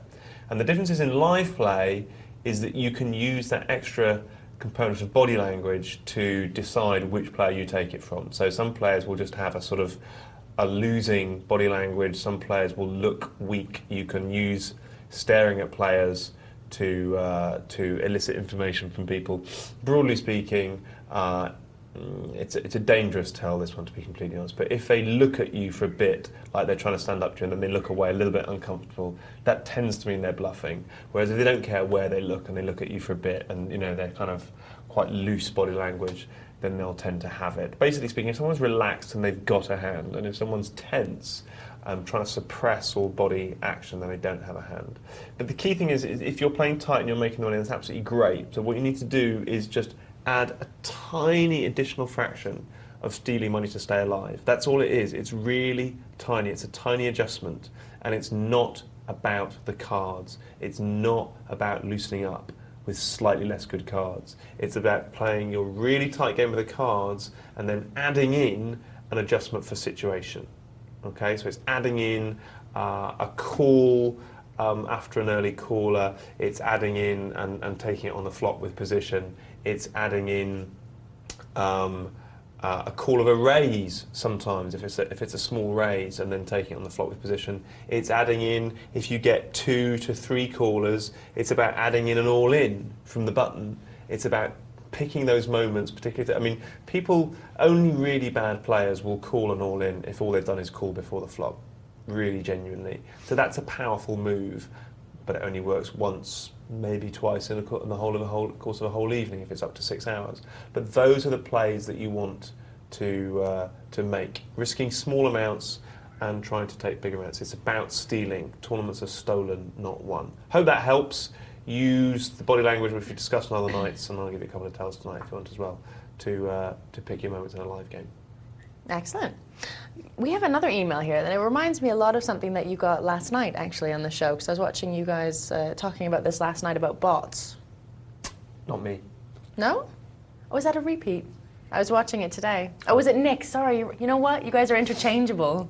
Sorry. We're not. I do apologize. You're one and the same person. That's why you... Well, I've never seen you in the same place. Who does he look... Someone said on the forums who he looks like recently. It's very funny. They were making fun of his hair last night. They said it looked like a squirrel had died on his head or something. Yeah. That's so mean. It was really mean. I laughed, though. But anyway, so if we have a... We do have a quick email here. I'll take a look at this. This is from Making Jam. Great show as always. Just a quick story about the last multi-table tournament I won. Now, I don't think we're actually going to make it all the way through this because we're about to go to a break, but generally, we're going to be taking a look at this when we come back, and it has to do with bots and being mistaken for a bot because you're playing so well and so consistently, which I think is quite an interesting thing. There we go. And a bit more Cass's story time as well, so if you enjoyed that, make sure you join us back here. We're going for a break, but we'll be back very soon.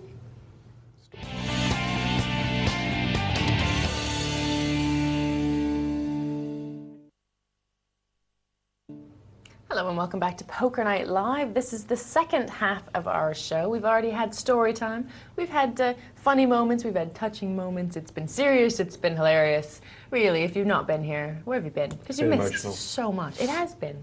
Kind of just... I think I've been soldiering on despite being ill. Are you ill? I'm ill tonight. I hadn't realised. I think, actually, I'm projecting quite a healthy, wholesome image, aren't I? I think you do. I thought you were about to say projectile vomiting. Not I was going to move aside. Not obviously my mouth isn't particularly wholesome tonight, but... No, I was going to say, did you want a mint? Some of my vocabulary, I was thinking. Oh, right. Yeah, considering my dad's at home watching, hi Dad, in Canada, on the net with the streaming, I'm very glad that we were talking about such interesting subjects as we were. Mr. Cara, can I make it just very clear that I don't believe your daughter has ever or has any desire to watch a porn movie? Oh. I was. Could you just not? Number one, you got my name wrong. You probably Cara, whatever. In England, we say Cara. Right. All I'm saying is he's probably, you know, he's watched a couple of hours, he's gone, good, that's excellent, very proud of her, but it is basically for poker players. And he's probably moved on. That's true, he probably has. Yeah. But if he's still watching, hi Dad. Anyways, I'm going to go to an email that we were talking about before the break, and then we didn't have time, and a whole thing about bots. And then I made the faux pas of thinking it was you, but it was Nick that had talked about it. Oh, what a palaver. I'm going to sneeze again, so right. Cut to her. You sneeze. Right. Email from Making Jam. Great show as always. Just a quick story about the last multi-table tournament I won. Last week I had a tournament by accident. I won a tournament by accident. Accidental because it was a $20 limit multi-table tournament with 184 runners, and I had done the old Dr. Tom trick and entered a limit game thinking it was no limit. And I hate limit poker. For a doctor, you know, not so smart. What, Dr. Tom? You're dissing Dr. Tom. You're so controversial tonight. It's a joke. It's a joke. Can no one take a joke? I don't know. I guess we'll see. I guess we'll see. Anyways, so after I saw the first hand, I realized it was limit, and I just clicked the away from table button and went to play a no limit single table tourney. When the single table tourney was over, about 40 minutes later, I came back to look at the MTT and saw I had about a third of my stack left and had pocket ace-8 in late position. So I rejoined the table and won back all the chips I'd lost back on that one hand. Somebody in the chat box commented that I might be a bot, and as I felt this wouldn't be a bad image, I said nothing. For about the next 2 hours, I played about 1 in 25 hands and always raised on every street. Never had to show cards. Got to the final table as massive chip leader and was contacted by the online poker manager to check if I was actually a bot. He said he'd had several complaints from players. I ended up having to ring him so he could hear my voice. Anyways, I won the tourney, not from great player luck, but purely from image. Keep up the good work, and P.S. Get well soon, Cass. Can you make the phone call? Hello, is that Mr. Terry? I'm not a bot. I don't know what more you want me to say. Yeah. Get a, Can I get a note from your mother. Yeah. Well, I can't work out whether he's dissing limit poker or praising it. I think it's very interesting. What's interesting about that for me is this, you got all these players, right, who say that this guy who plays one hand in 25 and is raising it up, who's basically playing textbook limit poker, is a bot. I bet they're all playing like one hand in 7 and doing a lot of smooth calling, and yet they're pointing to this thing and going, he's too perfect.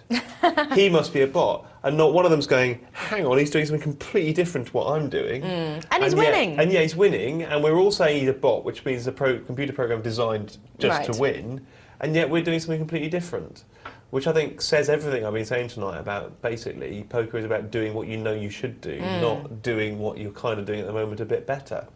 So, but, you know, good story. Does it mean that you're going to play more limit poker or not? That's the key thing. Really good, interesting tourney play. You say not from great play or luck. Why is that not great play? Why isn't having the discipline to do what you know that you should do great play? Your point is probably because it was limit tourney and all you were doing was a sort of autonomic response, but I would disagree. Yeah, just having the discipline to only do the autonomic response rather than, I don't know, just going in and, as you did on the tournament after the one you'd won. I've got a pair of threes, I'll have a call. Yeah. Especially if you weren't that interested in it, because it was a limit game. I mean, you could have easily just gone and lost all your chips, but you didn't. So I would agree with you. I think that's good play. We agree. Well done. And now I think we're down to the last table of our multi-table tournament. Are we? We are. We're down to the final table, so let's go and take a look at it and see what's going on. Cool.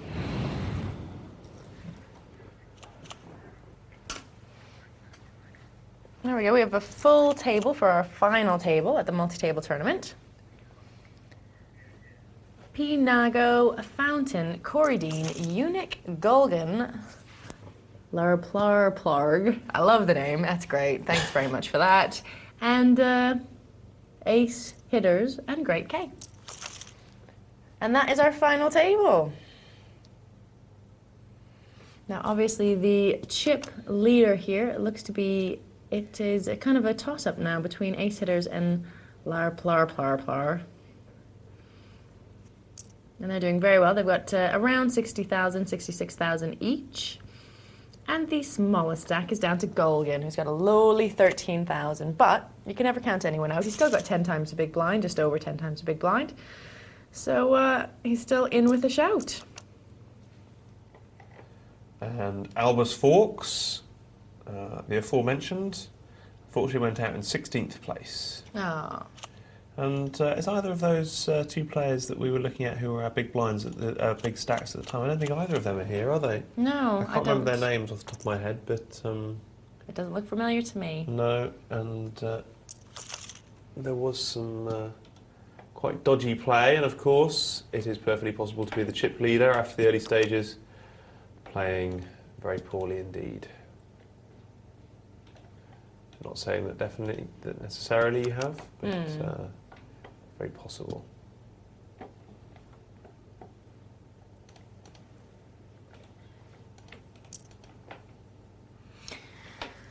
Right, well there you go.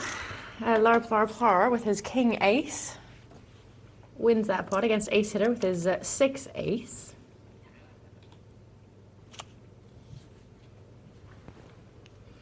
Once again, not a lot of great hands out there.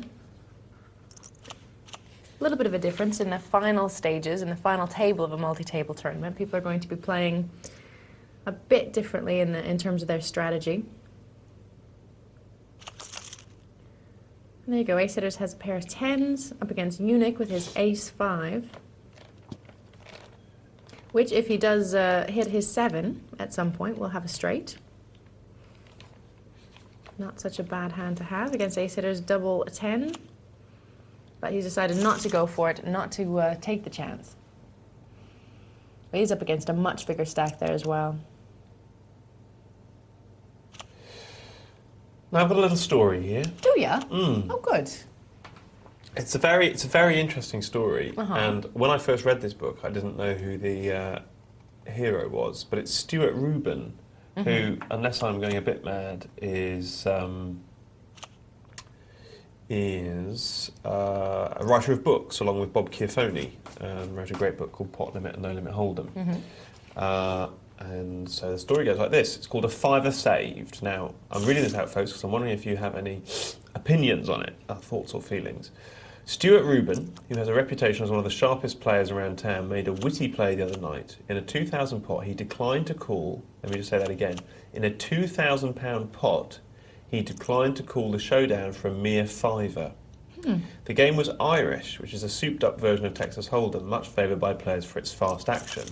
At Irish Hold'em, instead of 2 cards dealt in the hole, as in the regular game, players receive 3, 4 or even 5 cards, which means they can make far better starting hands.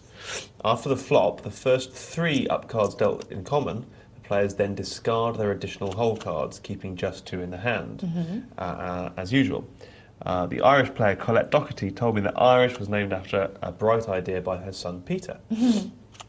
Anyway, Stuart was dealt a pair of queens and 3 rags in the hole, and found Queen, 10, Jack on the flop.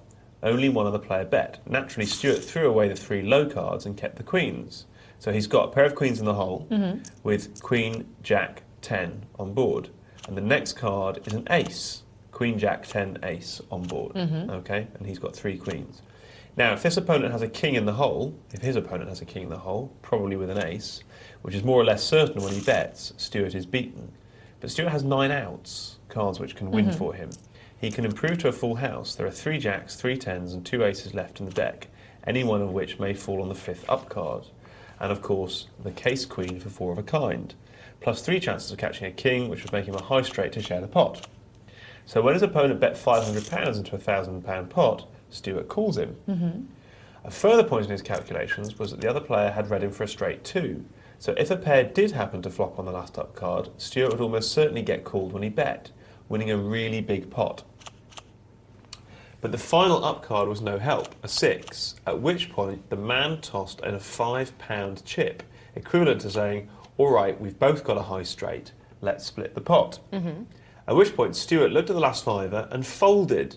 There was much amazement round the table. Why fold for a measly fiver when the pot was worth £2,000? Surely there was value in calling at odds of 400 to 1. Stuart took a different view. A fiver is a fiver. I knew I was beaten. What's the point of throwing it away? It'd be like being offered 400 to 1 that 1 plus 1 equals 4. Now, okay. See, I disagree with Stuart Reuben. You disagree? Well, because of course, you know, his opponent could have 3 tens or 3 jacks, and he could be trying to prevent Stuart Reuben from drawing to the straight himself. That's true. With his bet. Now, the question is it more than 400 to 1 likely, or less than 400 to 1 likely? And you know, if the true probability of something is less than the return that you're making, then it's a profitable bet. Now, it might have lost a fiver, but as any good student of this program will know, you can be losing a bet on the river and still be making money in the long run by making it, or losing a bet money on the call on the river and still be making the long money in the long run by making it. So for me, that's definitely a profitable call. That doesn't mean to say you need to win the fiver in order for that to be possible. Stuart Reuben would argue there's more than a 400 to 1 chance there that his opponent has the straight, and I just don't think that's possible. Okay. Well, does the idea of risk-reward ratio as well must come into that, because the reward is so great for the price of a fiver. Well, that's right. You're getting 400 to 1 yeah, on it's that. just... So the probability of you being wrong would have to be greater than 400 to 1 for that to be a losing bet. So that is the risk-reward ratio. Yeah. Yeah. Well, there we go. Yeah. I think that's quite interesting. If you think that's interesting, or if you have any comments about that, maybe you agree or you disagree with what was said there, you can text us on 62211. Let us know what you think about that, or your own experiences in terms of tournament poker and winning tournament poker. Poker at pokernightlive.co.uk. And that's the email address right there. Great, well, we are going to go straight into right back to the 50-cent $1 cash game. So let's take a look at that. And there we are. There's What a Waster at the top. Johan Heron, Beardy 200, Kev Steele, Snap It, the little Ken Snap It, Hotties, SG 145, and Clay all sat around the table. The blinds are at 50 cents and $1. Johan Heron with a pair of queens there. A pair of queens versus a pair of sixes. Now, I shouldn't say this, but my money's on the sixes.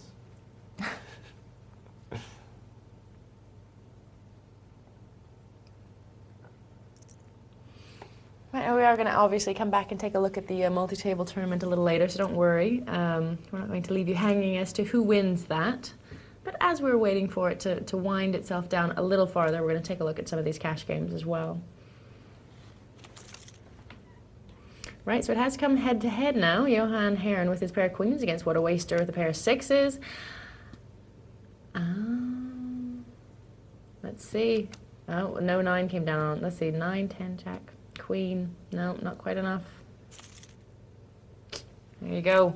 So the pair of queens won it, so your money would have been wrong, wrong, wrong. Yeah, I've always been a bad sports bettor. Yeah.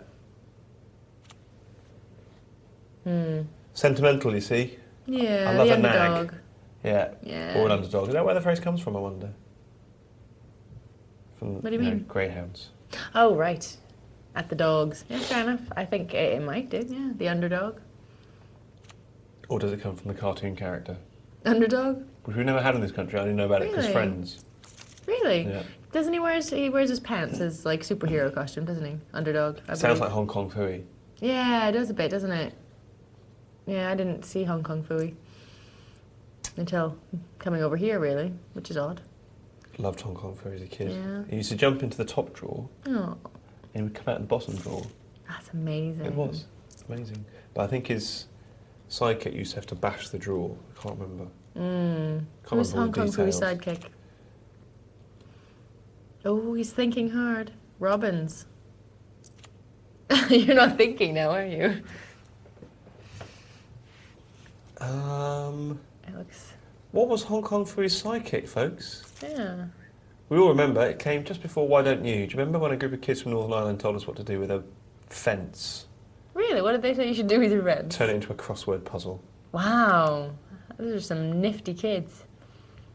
God, they used to drive me mad. Very crafty.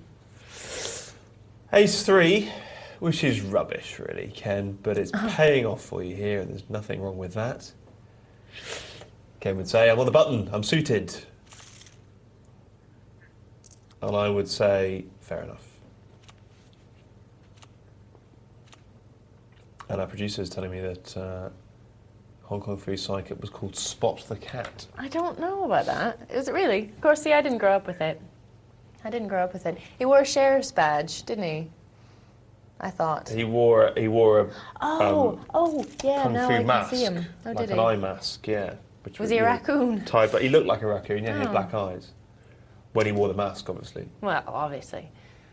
See, yeah, but he was confused. rubbish, that was the thing. He was rubbish, and Spot the Cat, or whatever his name was did all the real work. In traditional format style. Of course, you've got the bumbling hero and the poor little sidekick who does all the work. Yeah. Yeah, there you go. I really like Danger Mouse. Yes. Big fan of Danger Mouse. How do you know all these things? You from across the pond. That was all. You know, you were. Is Danger Mouse British? Splashing around on the wrong side of the road when we were watching Danger Mouse. Yeah, well, Is Danger Mouse British? See, I wondered if you would notice. David Jason is a national institution. Who? David Jason. Sir David Jason, thank you very much. Is he?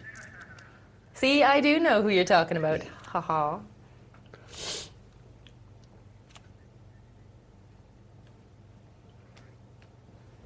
Terry Scott? What are you saying, that he's Canadian now? Who's Terry Scott? Who's Terry Scott, apart from the voice of Penfold? Oh, is he? Well, how would I know that? I'm Canadian. I sounded a bit like Terry Scott there, didn't I? Ooh. Ooh, Chief! Oh, goodness me. Hong Kong Phooey. I just cannot remember what the name, and I don't think it was Spot the Cat. Isn't he the one that wore the hat? The kind of squashed... Oh. Okay, who's There that? was no That was squashed another cat. cat. That's Top another... Cat. Is that... Oh, that's Top Cat. I didn't get a lot of cartoons where I was growing up, I'm sorry. You want to tell your dad he's watching. Well, he knows I didn't get a lot of cartoons. Ooh. Play out draws there, massively on the river, but it all counts. They all count. Batfink. King 10. raising it up now. Will King 9 fancy the battle? He won't.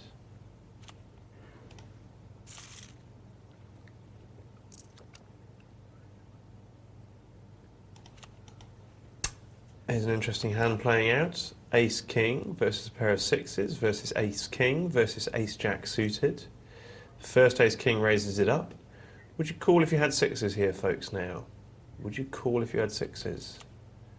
Well, Johan calls with 8-10, obviously anticipating a family pot from which he can extract some value, but the next Ace King re-raises. Now, do we like that re-raise? Do we think we can isolate it?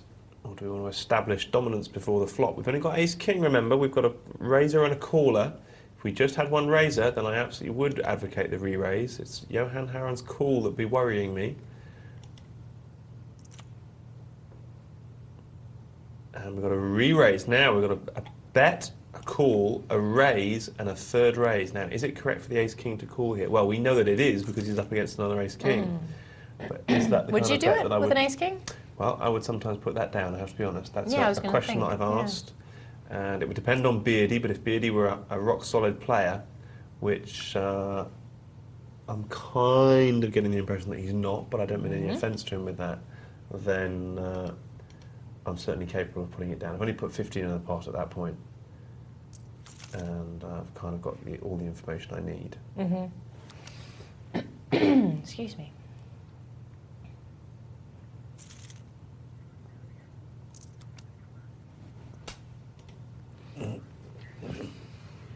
Interesting. Right. Interesting. And there we go with our 50-cent $1 game. We will be taking you back at some point as well to the multi-table tournament to take a look at the action there. But we do have an email for you before we do that. Cool. Right, now this one is from Gray. And Gray says, "Hi guys, great show as usual. Thank you very much. I hope Caspar's well enough to make it through the night." Oh, isn't that sweet? Really? That's just sweet. I'll be fine. That's lovely. You're such a trooper. He's such a trooper. Right. You're completely right when you say that sometimes everything goes your way and you know you're going to win. This happened to me last weekend, not in a big tournament, but a regular Saturday home game. 10 players had started and I was doing okay. Then I lost nearly my entire stack, went down to the last 3 players. However, the shortest stack went out on the same hand, leaving me heads up. The blinds at this stage were 4,000 and 8,000. I'm hoping you're not talking about pounds or dollars, because that's a hell of a home game. My opponent had just under 100,000 chips, and I was left with a stack of 1,300 chips. Not great, and everyone else was laughing at me, especially when I told them I fancied my chances of winning. But the strange thing was that I felt really calm, and I had a feeling, and the feeling that I was going to win came over me. I won 4 or 5 all-ins in a row. Obviously, the first couple were forced on me by the size of the blinds to get some chips back. Then I laid down a bad hand from the big blind, losing most of them again. I then won the next 7 or 8 hands in a row to win the tournament. I know that I really didn't have many choices to make during this, and didn't make any clever moves or anything, but I just knew that whatever I did, I'd end up winning, and there was nothing the other guy could do to stop me. It was a great feeling, and the only downside is that it happened in our little home game and not in a $10,000 multi-table tourney, which would have been nice. Keep up the good work. Now, it's a great story from Gray, but he does say that he knows that whatever he did, he'd end up winning, and there's nothing the other guy could do to stop him. Well, that's not entirely true, is it? Because you were playing good poker. So it's not like you could do anything and play quite rubbish and you would have won. You knew what you needed to do. I'm thinking that's more what you mean. You knew what you needed to do and you did it. You played exactly what Cass was saying, the way you know you should play. Yeah, I mean, what you're saying there is the old when opportunity meets preparation. And obviously he's prepared and he understands how he should be playing and therefore he plays it. But what's interesting is, and I think you only get this when you've played, I think quite a bit, actually. I think it's a feeling that comes to you and you need to know how to distinguish it from other feelings. Is there is some sort of invincibility. And I guess what I'm saying tonight, and the reason why I set this conversation up in a way, is there a chance that if you can cultivate that mental state, that is what will increase your earnings at tournaments, yeah? Because what every single, no one has emailed in yet, and you do if you've got a different story to tell, but no one's emailed in yet going, I was pretty tense and I was, didn't fancy my chances here, but I came through to win. Everyone's got this sense of invincibility. That's what unites. I'm more than open-minded to the fact that, yes, retrospectively we apply these feelings when in actual fact, contemporaneously, we didn't have a clue. Right. It just feels like it when you win the tournament that's what you always were going to do. But I've had it in a number of different circumstances, both in the gambling arena and in life, as I'm sure everyone watching themselves has. And it's a very interesting thing. So what I'm saying to you is, if we're spending a lot of time learning the statistics of poker in order to win the game, whilst it feels a bit weird, should we not also be trying to understand how to get ourselves into that very centred state? That would seem to me to be as valid a course of pursuit if we want to try and maximise our profits. So perhaps doing a bit of meditation before sitting down for a tournament. Who knows? I was reading an article today talking about actually winning tournaments and how in order to win a tournament, you need to be in the right state of mind, and you need to make sure you're eating well, you need to make sure that you take enough exercise, you have to have a whole well-rounded approach to life, and that's actually part of what makes you a good poker player. So it's not just about actually playing poker and applying everything you know, because you're not actually going to be able to do that if you're not in the right state of mind or the right, I suppose, the right place mentally to actually do that. What do you think? I think it's absolutely right, yeah. Interesting. Interesting. Now we're going to go back to our multi-table tournament, see if anyone there is in the zone. Right, we've just lost someone. And I'm going to find out exactly who that was there. We've just gone out 8th, and that would have been Corey Dean. Corey Dean went out 8th and has $55.25. Yep, and soothe his wounds with that sort of balm. Not so bad. Now at this point as well, the prize money starts to go up a bit as you're getting into the final, up towards the final 4 is where it really, the money starts to go up quite a bit. Because if you come 4th, you make 176. If you come 1st, you make 663. So that's quite a bit there. Now, first prize is taking 30% of the total prize pool, which is $2,210. So we've passed the bubble area where people aren't making any money at all. But when you're looking at multi-table tournaments and so many places are getting paid, there are different stages of money that you're going to get paid. So the idea of the bubble does keep coming into this, I would think, as well, because you don't want to go out, say, 5th, where you make $143, rather than 2nd, where you make $430 instead, or 1st even, which is $663. So that's got to play on their minds a bit as well at this point. And Pnago has a pair of aces, a pocket rocket, up against Lar's King 9 suited. Now, he's now got a pair of 9s with a King kicker.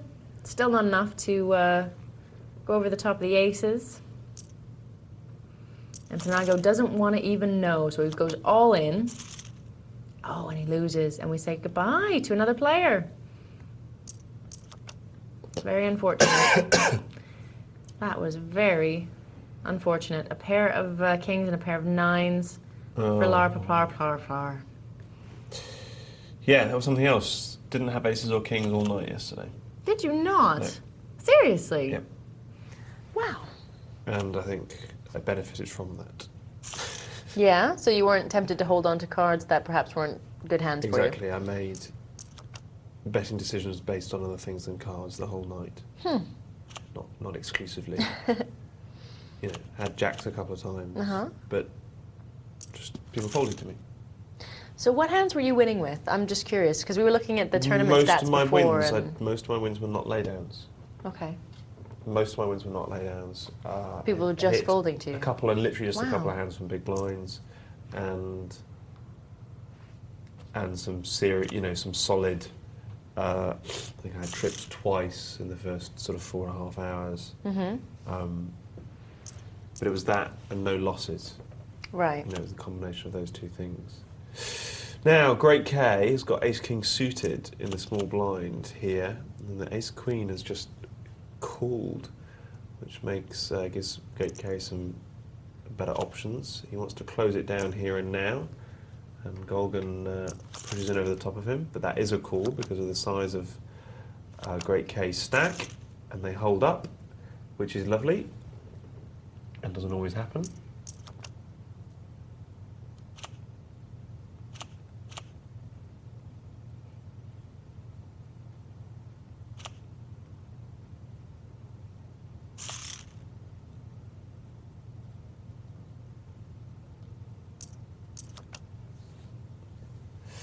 King Queen for ace hitters. Will we see a smooth call here? James Browning's king of the unraised pot, King Queen. 10 Queen, interestingly, the big blind. Just checking it down. What I would call a reasonably pointless raise. I see that the point might be to assume some sort of dominance on the flop with a small raise, but it doesn't really, because it looked like a scared raise then. And ace hitters, just calling him down, ace hitter's going to make a nice little pot here. And blah, blah, blah, blah. Frightened off. King Queen makes his full house on the river. Is blah, blah, blah, blah the kind of player to try and represent a king here and now? In a pointless sort of a fashion? No. Now, what's ace hitter's profit maximising play here? You have to assume that we don't know what blah blah blah blah has. He said that an all-in is too much because of La Pla's check on the turn, and he figures that 10,000 might just extract it, and La Pla shouldn't really have had a call there. But does, I mean, you've got second pair, a poor kicker. At the end of the day, I think we're putting ace hitters on some kind of king, really. So, but there we go, it's done. And La Pla will have this playback, and the rest of the evening to think about that. He's lost a good third of his stack there. You'd have to think about what he did. Yeah. How are you doing over there? Not very well. I know, I've but been you're trying to doing keep it to so myself, well. I know. I think it's about time that I You've been so good about it. You're such a came trooper. clean after having circulated an email asking for someone to get me out of this. And nobody would. Nobody coming in. There's literally no one. I know. And see, I feel quite insulted by that. Yeah.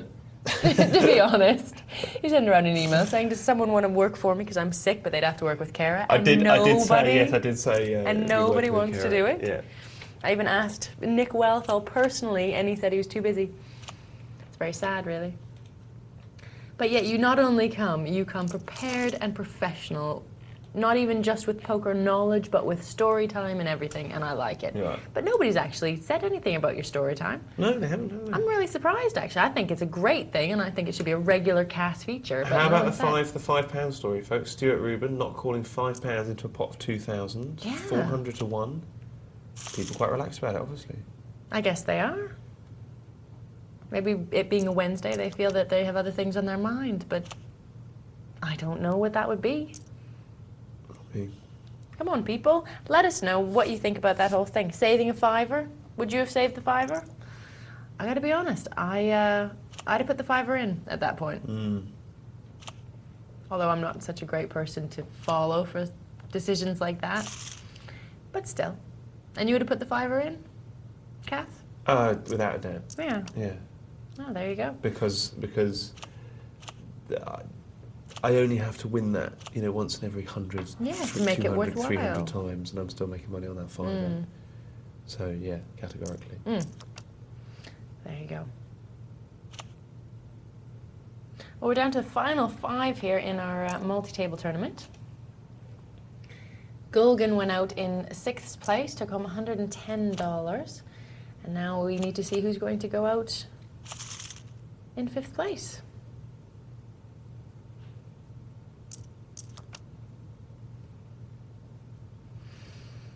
Floor has King 4 with the button, but doesn't think that's good. Throws it away, and a pair of 6s might just take the pot here and still the blinds.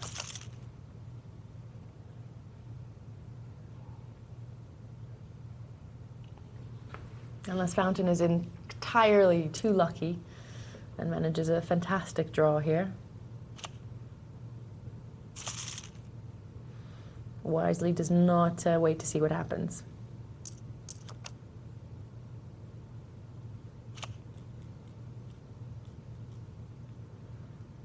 Not thrilling cards.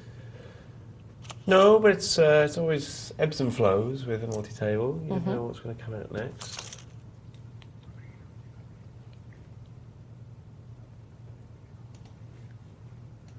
Great K has hit a pair of 5s.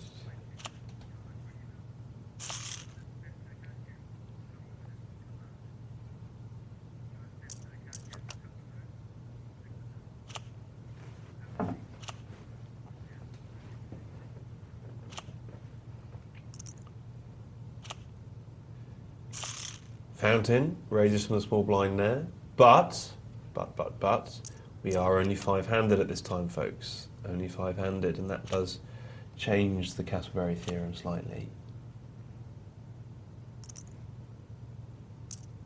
5-handed is the time when people are going to start making moves from the small blind. Oh, look at that, poor old Fountain. Something happened to him there that didn't happen to me last night, and that was the dreaded outdraw, and the dominating outdraw as well. You have Ace-Jack versus Ace-9, he's dead to a 9, and he hits his 9. Now, can you stay centred and calm and focused and confident and destined in that situation? It's tough. It's tough. How do you do it? You have to find your happy place. Yes, and I've been talking about a couple of books recently about that very subject, including Creative Visualization by Shakti Gawain and books by Deepak Chopra. It's interesting to see how many people have books by these people on their bookshelves, and it tends to be, because I always check out people's bookshelves when I go to visit them, and it seems to me that a lot of people that I've visited lately who I would consider to be very successful, not just in business, but definitely in business, but also sort of in their family life, they're very successful in their personal lives, they have interesting hobbies, they have these books on their shelves. I would maintain, in fact, I wouldn't maintain, I would argue passionately, because I'm going to say two things. I would argue passionately, and I believe 100%, that people who are successful do the things that we're talking about either instinctively. Someone like Disney, for example, I don't know, taking as an example, Disney, Edison, I don't think they read books about this, okay?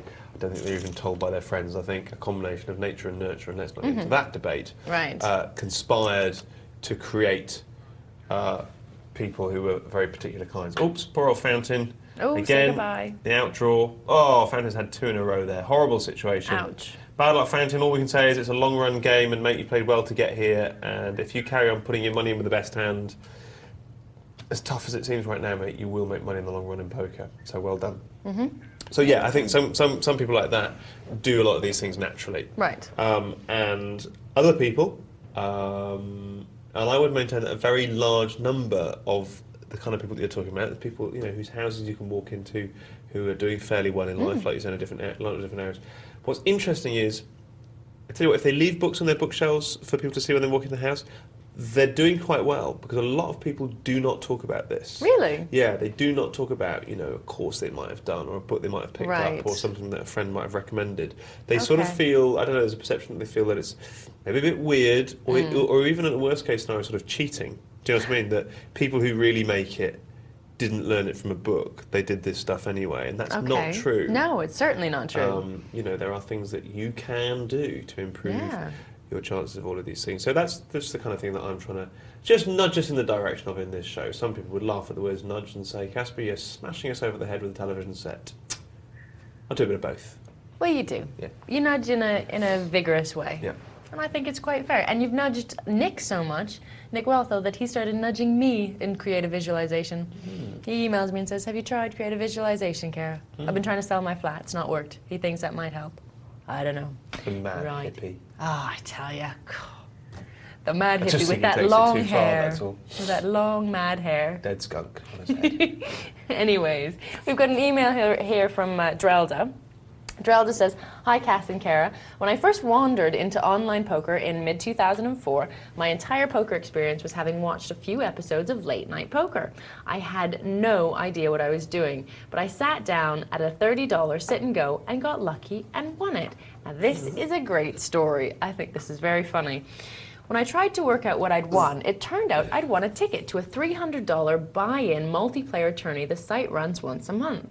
So a few weeks later, I show up online for this, still completely clueless, against a field of several hundred obvious, vastly better players. I wish I had the hand histories for the tournament, as I suspect that they would be very funny in hindsight. I realize now that I was playing very badly and getting very lucky. But suffice it to say that somehow I managed very early on to get a big chip lead over the whole field. I decided at this point to play tight. But note, at this point, my idea of playing tight is not calling an all-in raise with less than king-jack offsuit. That's what I do too. That's fair enough. Yeah? Yeah. Oh, there you go. That's quite tight. Yeah. However, I remember picking up a lot of big hands and wiping out a lot of people who were trying to bluff me. Well, you would do. Remarkably, I maintained my chip lead throughout several hours of play, and I'm surprised to find myself in the money and then on the final table, still with a chip lead. Of course, I had no idea what I was doing, but I had tons of chips and don't understand that I'm supposed to fold when they raise. So I keep knocking people out who are trying to bluff me. The prize in this tourney was cash plus a seat at the World Series, the World Poker Tour, WPT? Yeah. The World Poker Tour event for the top 3. When we get down to 4, it turns out one guy would rather have the 4th place cash than the seat plus less cash. He tells everyone, therefore, he wants to get knocked out and starts announcing his cards and saying he will fold to any raise. There then follows 10 minutes of nonsense as we all start out really suspicious that this is some ruse, but even once we believe him, we can't knock him out. His last all-ins keep hitting monsters. Finally, the 4th place is gone, and I've made it to the ticket prize. This has been the key thing I've been aiming for all these hours. It's now 5 a.m. in London, and I'm literally on my feet shouting and cheering like a madman. Probably as you were doing last night. Do you know what? I really wasn't. There was no one there.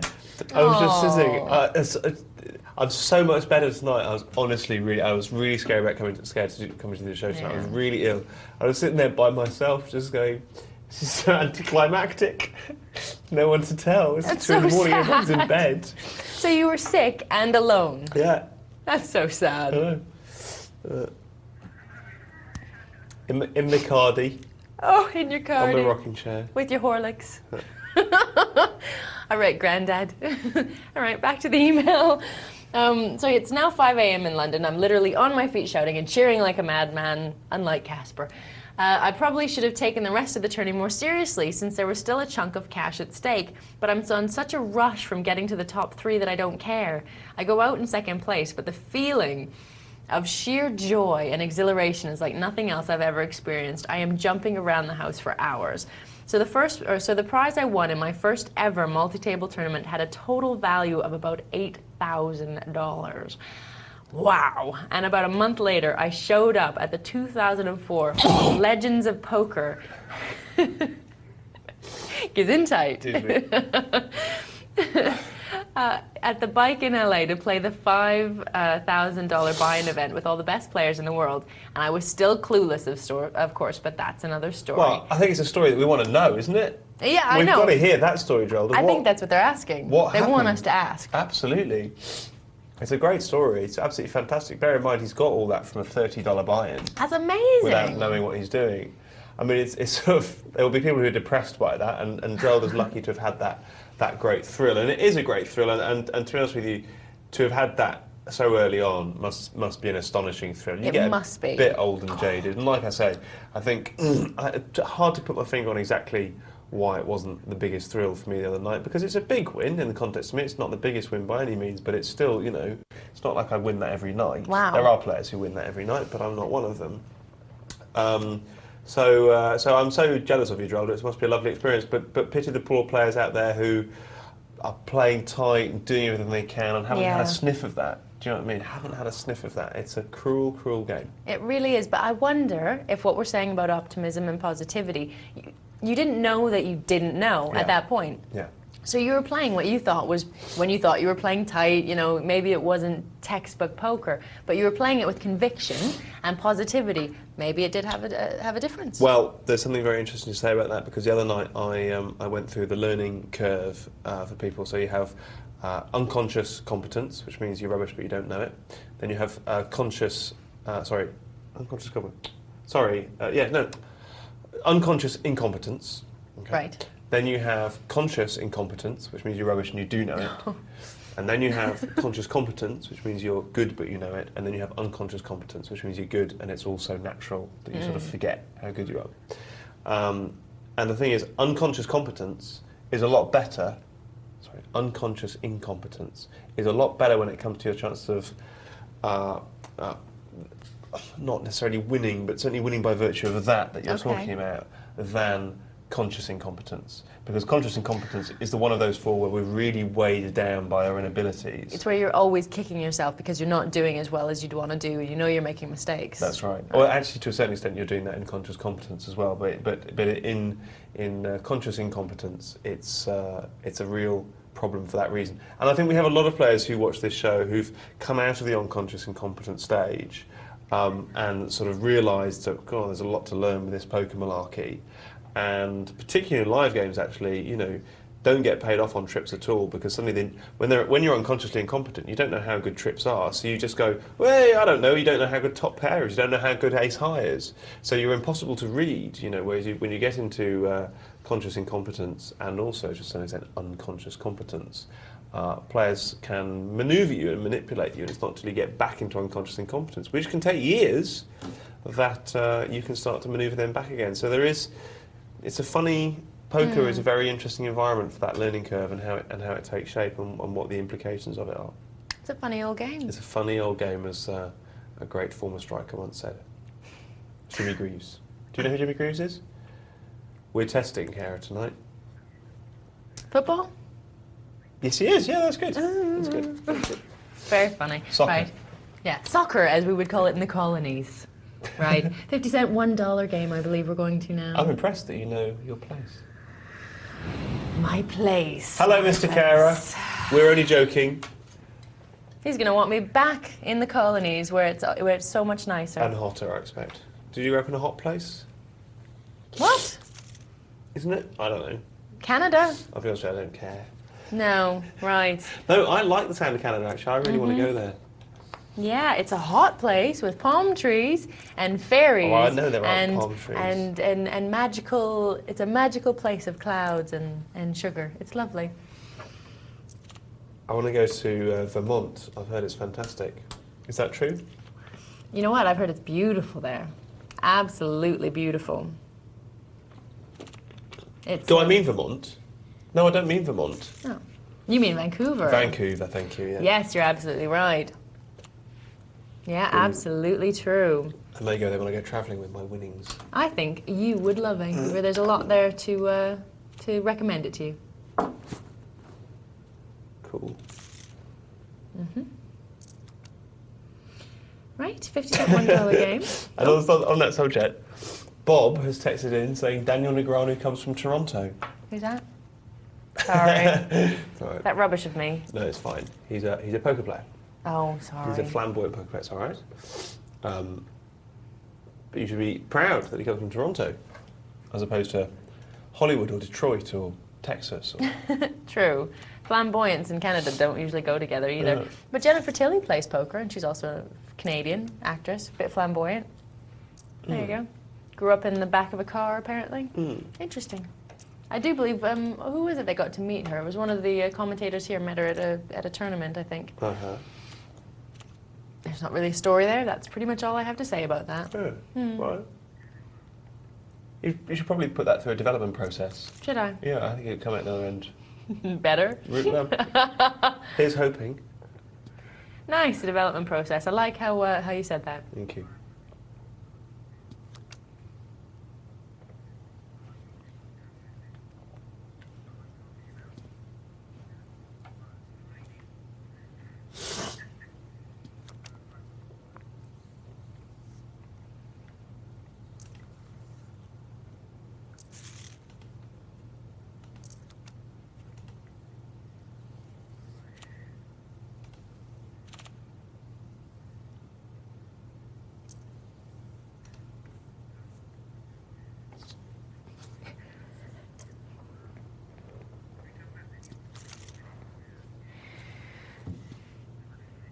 Right, there we go. That's our 50-cent $1 game.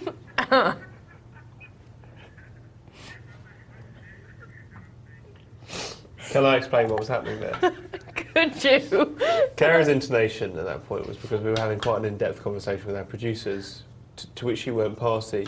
So for us, that white right, yeah, mate, there you go, made total sense.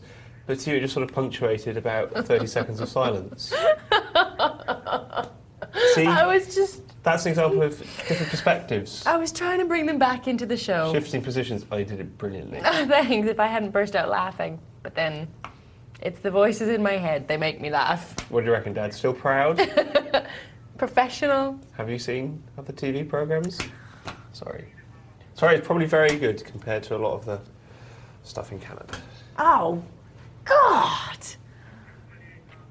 Arrogant British I tell you what, no, seriously, if you think this is bad, you should see me with Michelle. At least I don't imply that you don't know what the words mean. Oh, that's just mean. It is so mean. It really is. She does, people at home. She does get her own back. Yeah, I can imagine she does. She's not. She's a very clever Don't woman. mess with She Michelle. is. No. She's a clever lady. Right, we've got some more emails here, so let's take a look at some of these. Are you all right? You want to share the joke? No, it's coming Mr. up. Barry? It's coming up. Okay. It's coming up. Right, email from Rusky T. Hello. Loving the show as always. Yes, I did laugh at this as well. Loving the show as always. I particularly enjoyed Cass's Jackanory story. Do you know Jackanory, Kara? Yes, I do. Thanks for asking. Surely this is one instance where even someone who had never played poker before would be willing to risk the final £5 to win the 2,000, which would obviously be the right play in my book for all the reasons Caspar has already said. For some reason, this story reminded me of a friend of mine who sometimes would not even put in a check if he missed a flop with bad hole cards, but would fold, saying that he knew he was definitely losing, so what would be the point in carrying on? Which seemed to me to be a really stupid thing to do. But, on further thought, perhaps there might be circumstances where this might be the correct play. My friend's frame of mind was obviously very negative, and therefore if he did actually make some kind of hand, which would not be a very strong hand, since his hole cards were bad, then he would stand a fair chance of either being behind or being outdrawn. In other words, staying in the hand would only get him into trouble. What do you think? Regards. Now this is something that... Sorry. This is something that I noticed myself when I was playing today. Because when you're playing online, obviously, if you tick the box that says fold, so that when it comes around to you, it just folds. But if no one else has made a raise or a bet, then obviously it flashes up to you and it says, do you really want to fold, or would you rather just check and see what happens? So what's your thoughts on that? Should he be, rather than just checking to see what the flop is? Yeah, I'm missing something here. If he missed a flop with bad hole card, but he would not even put a check in if he missed a flop with a bad hole card. Interestingly, check is a word for chips, which I haven't heard outside American casinos, so I wonder whether Rusky T has experience of that. So he was definitely losing, so what would be the point in carrying on?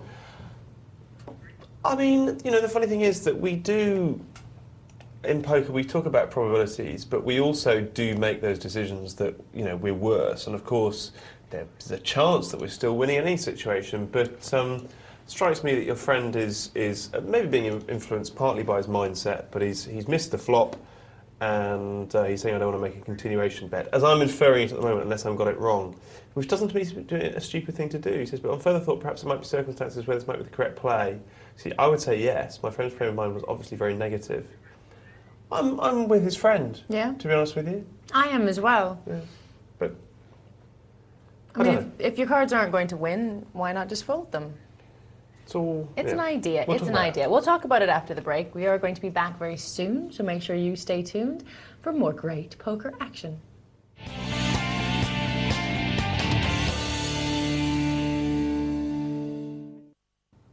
Welcome back to the last hour here on Poker Night Live. We've been talking about a couple of different subjects. We've been looking at what is it that makes you win when you're winning? That feeling, that being in the zone, is it positivity? Is it partly your energy? Does it affect your table image? What is it that makes us win when we win, as opposed to other times when we're not winning? This is the question. Now, we've got one from one of our regular viewers. We've got an email, sorry, from a regular viewer, Balrog, who we were just looking at before in the multi-table tournament, was he? And he's sent one in talking about that whole idea of being in the zone, and I think he might disagree with you a bit. So I'm going to read this out to you here. It says, "Morning, Kara and Cass. The zone. Not too sure if it exists. I've just experienced exactly the thing that makes me believe that to be the case. Just went out of a multi-table tournament after a steady progression to a point late on where I was quietly confident this could be a good result, but then had a sudden exit when I had all my chips in with the best hand and 2 other big stacks along for the ride. I won't go into details. Have we seen this bit yet? A multi-table tournament. Or am I'm letting the cat out of the bag here? No, don't worry. All right. Won't go into details of the hand for fear that you might think this is a bad beat story. I'll change the game to golf. I, for example, play 2 games of golf. I win 1, I lose 1. Up to the 9th hole in both, I play identical, flawless golf. But after that, in one I continue, in the other it goes awry. I win 1 and lose 1. I will not be looking back at the losing round and saying, I was in the zone for the first 9 holes, but rather, darn it, what an incompetent fool am I. After the winning round, I may say, wow, what a game. I was untouchable in the zone or what. My take on the zone, therefore, is that it's only with hindsight that we can identify it. Because of this, it's something that doesn't necessarily exist as a tangible entity, but rather a descriptive noun for having done jolly well at something. Jolly well. It's used to describe the whole thing and not just a part of it. That euphoria of winning is the final ingredient that makes it complete. Without the winning, the zone just ain't there. What do you think? That is a good, it's a good comment actually, because that euphoric feeling that you get when you win, it was certainly heightened the feeling of having done really well through the tournament. But although one of the earlier people who emailed in, Dave, was talking about how he felt he played really well. And even when he was laying down cards that he thought were great cards but knew that he was going to be beaten, he said even if he'd gone out early in the tournament, he still would have felt quite proud of the way that he'd played because he felt he'd played a good solid game. So maybe being in the zone does have a lot to do with winning and feeling that euphoria, but I don't think it's entirely that. What do you think, Cass? I think it's fascinating. I think it's a fascinating email, by the way, Steve, because I don't dismiss it. I mean, whilst that might look I'm sitting on the fence, I try and maintain an open-minded curiosity to these things in life because I think the answers lie beyond our ken. Maybe for now, maybe forever, but I think that's a really great standpoint. And I'm not sure where it leaves you, Steve. That's the only thing is, what do you... If we were to take that as read, what would you therefore try and aim for? You might say, well, just the best decisions on a moment-to-moment basis. And I would say, okay, but given that we understand that there are some people that aren't making the best decisions, how could they improve that situation? So maybe, like religion, I'm clinging on to something which doesn't actually exist to solve a problem which does. Sorry, I didn't mean that about... just offended about 3 billion people there. Yeah. Or more.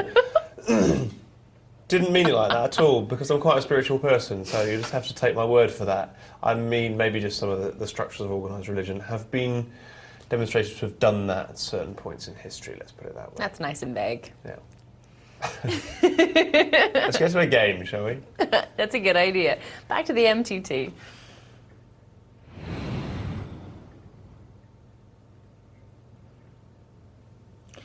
Right, and Balrog, as we found out from his email, is gone at this point. We're down to the final 4.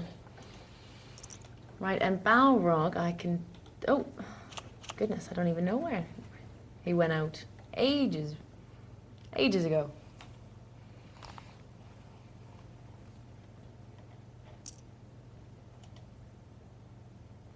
So Panago in 7th. I knew him, I remember it well. He's a regular on the show, but I can't see anyone else there in the top 20. Get you with your Shakespearean references. Oh, that was Hamlet, wasn't it? Yorick. 3's cool, and Jack's hit. And La Pla Pla, pretty much on level pegging with his 2 colleagues, Ace Hitters and Eunuch. With great decay. Well out there, well out there in the lead. Right now, Great K's lead seems unassailable, doesn't it, folks? Is it? Is it? We will find out. Yes, is it indeed? It's an interesting hand. King 10 in the first position. A couple of callable hands behind.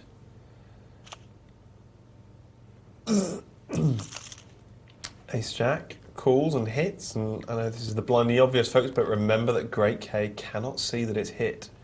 He cannot see it. So all he knows is there's one face card. He thinks Ace Hitters has to have a Jack to call me. And Ace Hitters moves all in, and Great K does well, does the right thing, and lays it down. Yeah, don't throw good money after bad. Take the information that you've been given and act accordingly. Don't get too attached to any starting hand, I suppose, once you've seen how other people are reacting with their own hands. So we're still down to the final four here. And the blinds are at 1,500, 3,000, so quite substantial, but they do have large chip stacks as well. And Unit goes all in. Yeah, and Great K going to be feeling beaten up now. That's twice that he's raised and other people have gone all in. And of course, until just now, Great K wouldn't have known what Unit had. And I wonder if we'll see Ace Hitters and Unit do battle now. We do, and Unit doesn't mess about. He pushes, and Ace Hitters, a good fold there. A good fold with the Ace-Jack. And that is... For me, that's sort of in the zone fold. Of course, folding with Ace-Jack and a 10-handed table is a no-brainer, but when you get 4-handed pre-flop and you raise it up with Ace-Jack and someone pushes, it's easier to fold than in someone who just made a standard re-raise, but there's still that small part of you that says, I think he's got 10-4 and he's just bullying me. So, good for Ace Hitters there. Lays it down correctly. Yep, you gotta know when to hold them and know when to fold them. It's a great Kenny Rogers, Willie Nelson. One of them said. Not a music person. Well, it's not really music, is it? Get occasional emails in the show about music. Not a clue. Can't be bothered. No, it's not You're that. a music man. Not a music man, you're a movie man. Sorry, yeah, a movie man. Movie man. Yes.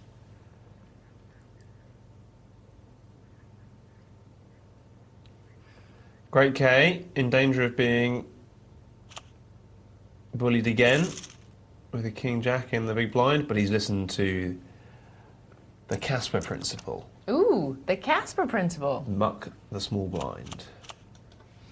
There you go. You've got your poker infamy. Yeah, and basically I'm saying that, you know, when you get 4 and 5-handed, that does tend to break down slightly, but it's just one of the most common common mistakes I see in poker.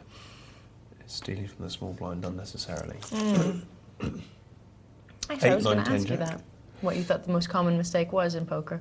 Or some of the most common mistakes people make. Yeah, I think that's one of them. Calling too often from the big blind is another one. Playing too many hands generally is obviously yeah, that's a big one. In limit poker, it's calling on the river.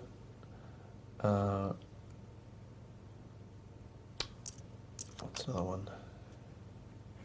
Not being aggressive enough. Beginners, certainly, it's not making sizable enough bets. It's not making bets that make their opponents make decisions. Right. They make bets that give their opponents pot odds to call, and they're correct to, and then they complain that they get outdrawn.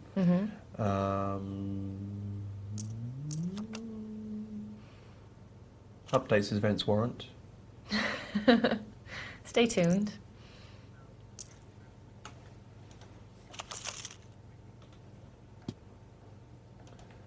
And there's the ace-9 hitting, but Unix hit his queen, and once again, Great K in danger of being beaten up.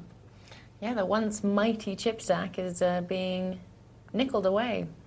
It is. Still the biggest chip stack there, but... Sounds like a transatlantic phrase. Chipped away. Sorry, chipped away. To the value of nickels and dimes. Yeah, sorry. Right. Transatlantic. We're being a global show here. And what is Jackanory then, Kara? Jackanory with the stories. With the stories? Yeah. That's only because it said, Caspar, but no, but congratulations I knew that. on your story, just I like knew Jackanory. that. Jackanory. It's about reading the stories. Flesh? But okay, you pick up a lot when you live in a country, generally about the way people talk and about culture and whatnot. Yes, so if I anyone said Brad to Pitt me... when I was in Los Angeles. Yeah. If anyone ever said to me, Jackanory, what is it? I would say it's a kids show about stories, or it has to do with, you know, telling stories. That's fair enough. You passed the test. Thank you. You can obtain residency. Thank you. I am actually a citizen anyways, but cheers for that. Much thanks. I'm actually we're not very as fussy much a these days. citizen as you. Oh, you just. No, you're not. I'm as much a citizen here as you are of this fine and great nation. Is that true? Yes. Have you got an English mum? No. Have you? What, you've just got an English ex-hubby? So what?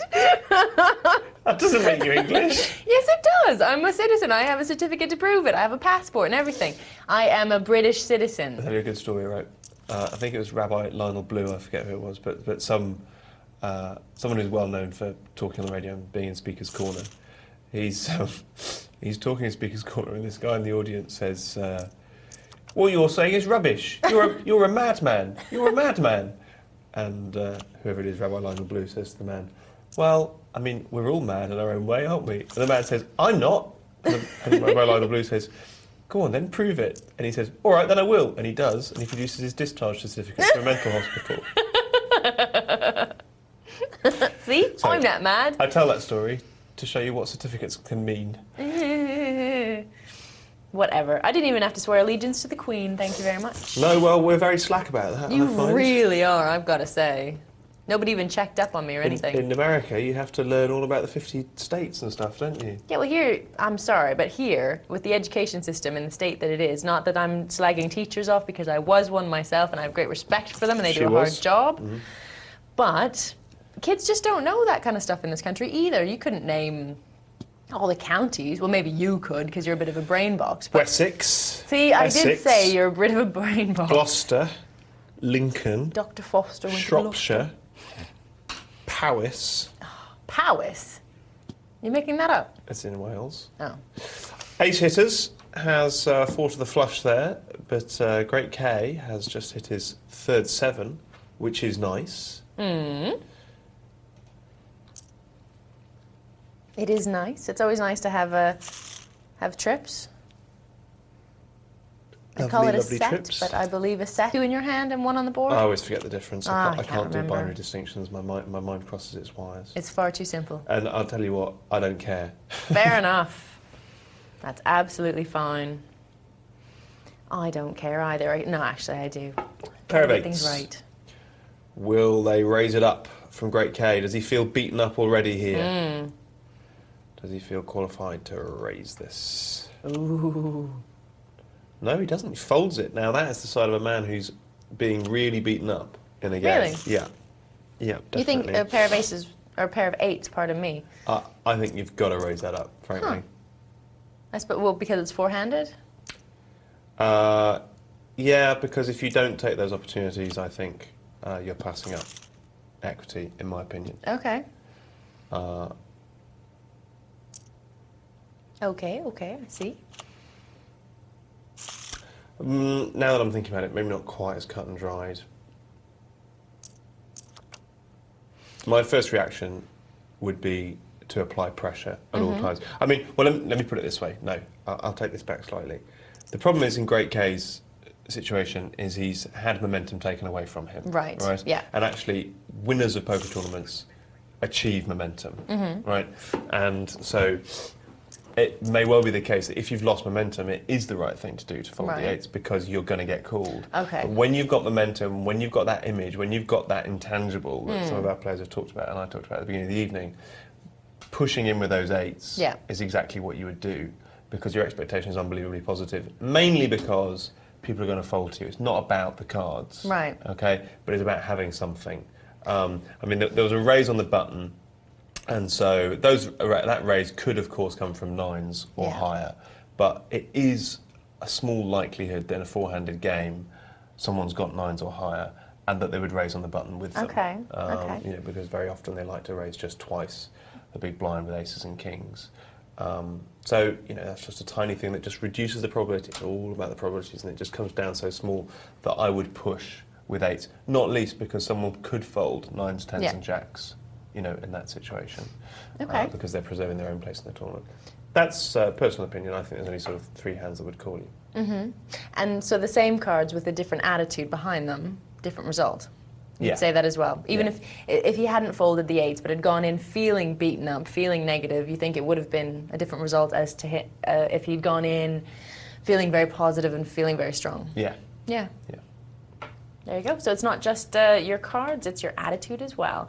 We've got something on this. We've got something on something you said earlier from Ken Snappit. We've got an email here. Caspar, you asked if we would call that £5 bet. We've changed Ken's. Ken is called Mr. Ken Hawkins, Kenneth Hawkins. We've changed his name now to Ken Snappit. That's become his name. It's not fair on the man. He's Snappit or Ken, and I do it all the time. I've called him Ken Snappit. Sorry, I'm just lamenting our Oh, does he mind? arrogance. I don't know. He's never said anything. He's never said anything. No. I didn't even know he had a different last name. I thought Snappit was his last name. No, that's what I'm saying. Sorry, Ken. Mr. Hawkins. Hawkins. Of course, Hawkins. A good British name. Yes, you can't say it as a like Canadian. War. Hawkins. Ken W-A-U-G-H. Hawkins. There we go. Wall. Right, email from Ken Snappit. Caspar, you asked if we would call that £5 bet into the 2,000 pot earlier. I would, but maybe for a different reason than you. I would have called a small bet like that into such a big pot for information purposes. It would be worth paying the £5 to know what his hand was and how he played it. Absolutely, Ken. Yeah. Couldn't agree more. This is Stuart Rubin basically saying that he knows that the man had a straight. Sorry, my nose is feeling awful now. Do you want to take over? I'm going to do some sneezing. Oh, fair enough. You do your sneezing. Right, so basically, yes. He was saying that he already had the information. So I understand what you're saying. You would spend the money to get the information on the other player. But in the story, he basically did know what the other player was holding. He'd already decided that he was quite certain of that fact. I suppose paying £5 or $5 or whatever just to see that and make sure. It's not so bad. Get information on another player. And there you go. But right. Yeah? I didn't sneeze, but no, you didn't. It's still in there. No. It's gonna come out. And if you do hear something, an explosion of some sort, that would just be Cass's nose. Unless, of course, you can't sneeze and it'll be your entire head just exploding. Just popping off. Oh, that sounds awful.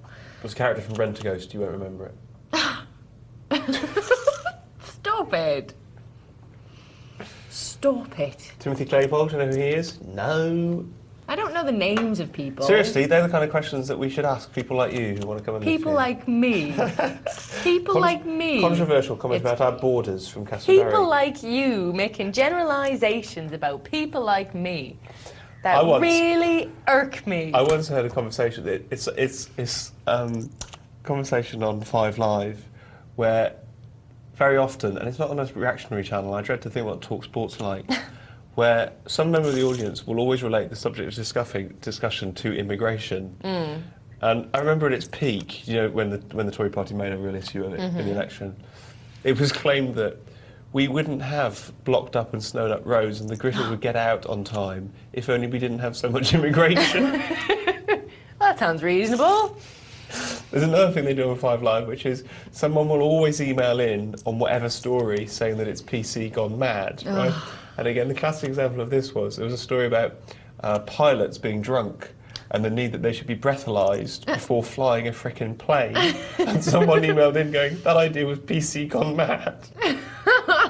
The notion that breathalyzing pilots had anything to do with left-wing politics. Some bloke is all stuff and nonsense. I don't know, my pilot's had a few. Good, he's probably in a happy mood. Yeah.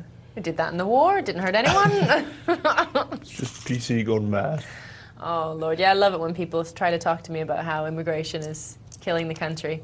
And I have to remind them that I'm actually an immigrant. I love that. They're always looking to me to, like, agree with them. I don't think so. Biggest sector of illegal immigrants in London by country? Canada? Australia. No way. Mm-hmm. Good God, why would you illegally move to England from Australia? Oh, God. All right, well, then I would be worried about that because they're obviously insane. And if there's enough of them over here, and they are obviously insane for moving here, exactly, it's quite a danger. La Pla Pla has made his flush. Can he extract any more money from Munich? Can he? Can he? Hmm? And Munich calls, interesting. That's La Pla Pla's snow play there. And what turned out to be the correct size bet on the river. Good stuff.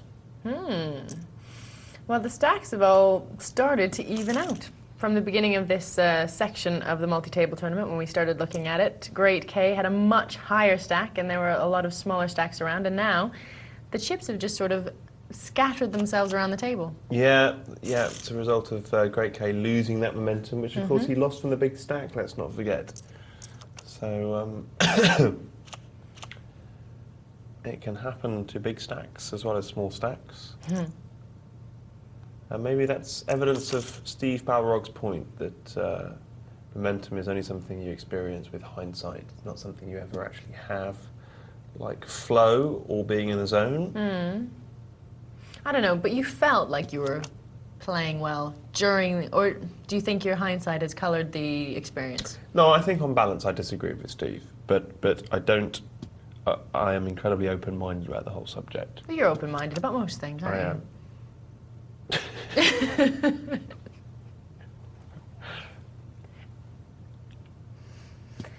I am. Well, if you have any comments or questions on poker, multi-table tournaments, winning tournaments, being in the zone, Jack and Nori, Rent a Ghost. Rent a Ghost, any other immigration, Canadians in the country, and the whole thing, you can always let us know on our text or our email. All folded round to Pla Pla's sevens. La Pla Pla Pla. Who starts taking the chip lead? Pla Pla. We'll come back to that later. Always makes me feel slightly dizzy when we go through the matrix. If you had it on a massive screen, it'd be like those Cinema 180s you used to have in fairs. Do you remember those? Did they have those in America? What, cinemas? Cinema 180s. No, Cinema 180s. We used to stand in the room and they put a camera on a roller coaster so that the whole one screen was the camera on a roller coaster. In the big centres, but not where I was. And you used to swing around, you see, because your whole body felt like it was going on a roller coaster. Oh, yes, of course. At their best, they were absolutely brilliant. And then you used to fly down the Grand Canyon. That was fantastic. Flying down, saw some really beautiful, beautiful things, and you get all the sort of air sickness as your plane banked. That sounds fascinating. It was. There was one in Blackpool Pleasure Beach, and they had them in all good little fairs. And I haven't seen them for years now. They must have gone out of fashion. They must have done, now that they've got all this fancy computer stuff, I suppose. Talking of fancy computer stuff. Ooh, and here we go. Look nice at those. link. Snap It, who we thought had loosened up. Ah. No way. Playing just 16% of hands, folding 84% pre-flop. Whereas when told them, looser. Now, he's only played 33 hands, so his numbers haven't hit the long run of the others. Johan Haren playing 30% of hands there. And as you can see there, an inverse relationship between the number of hands played pre-flop and post-flop, which means that when Hold'em is folding more on the flop, and Ken folding more beforehand. Aha.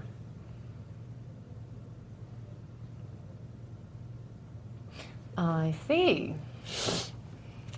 Queen 10 hits top pair, bets out, takes the pot down. And that's poker.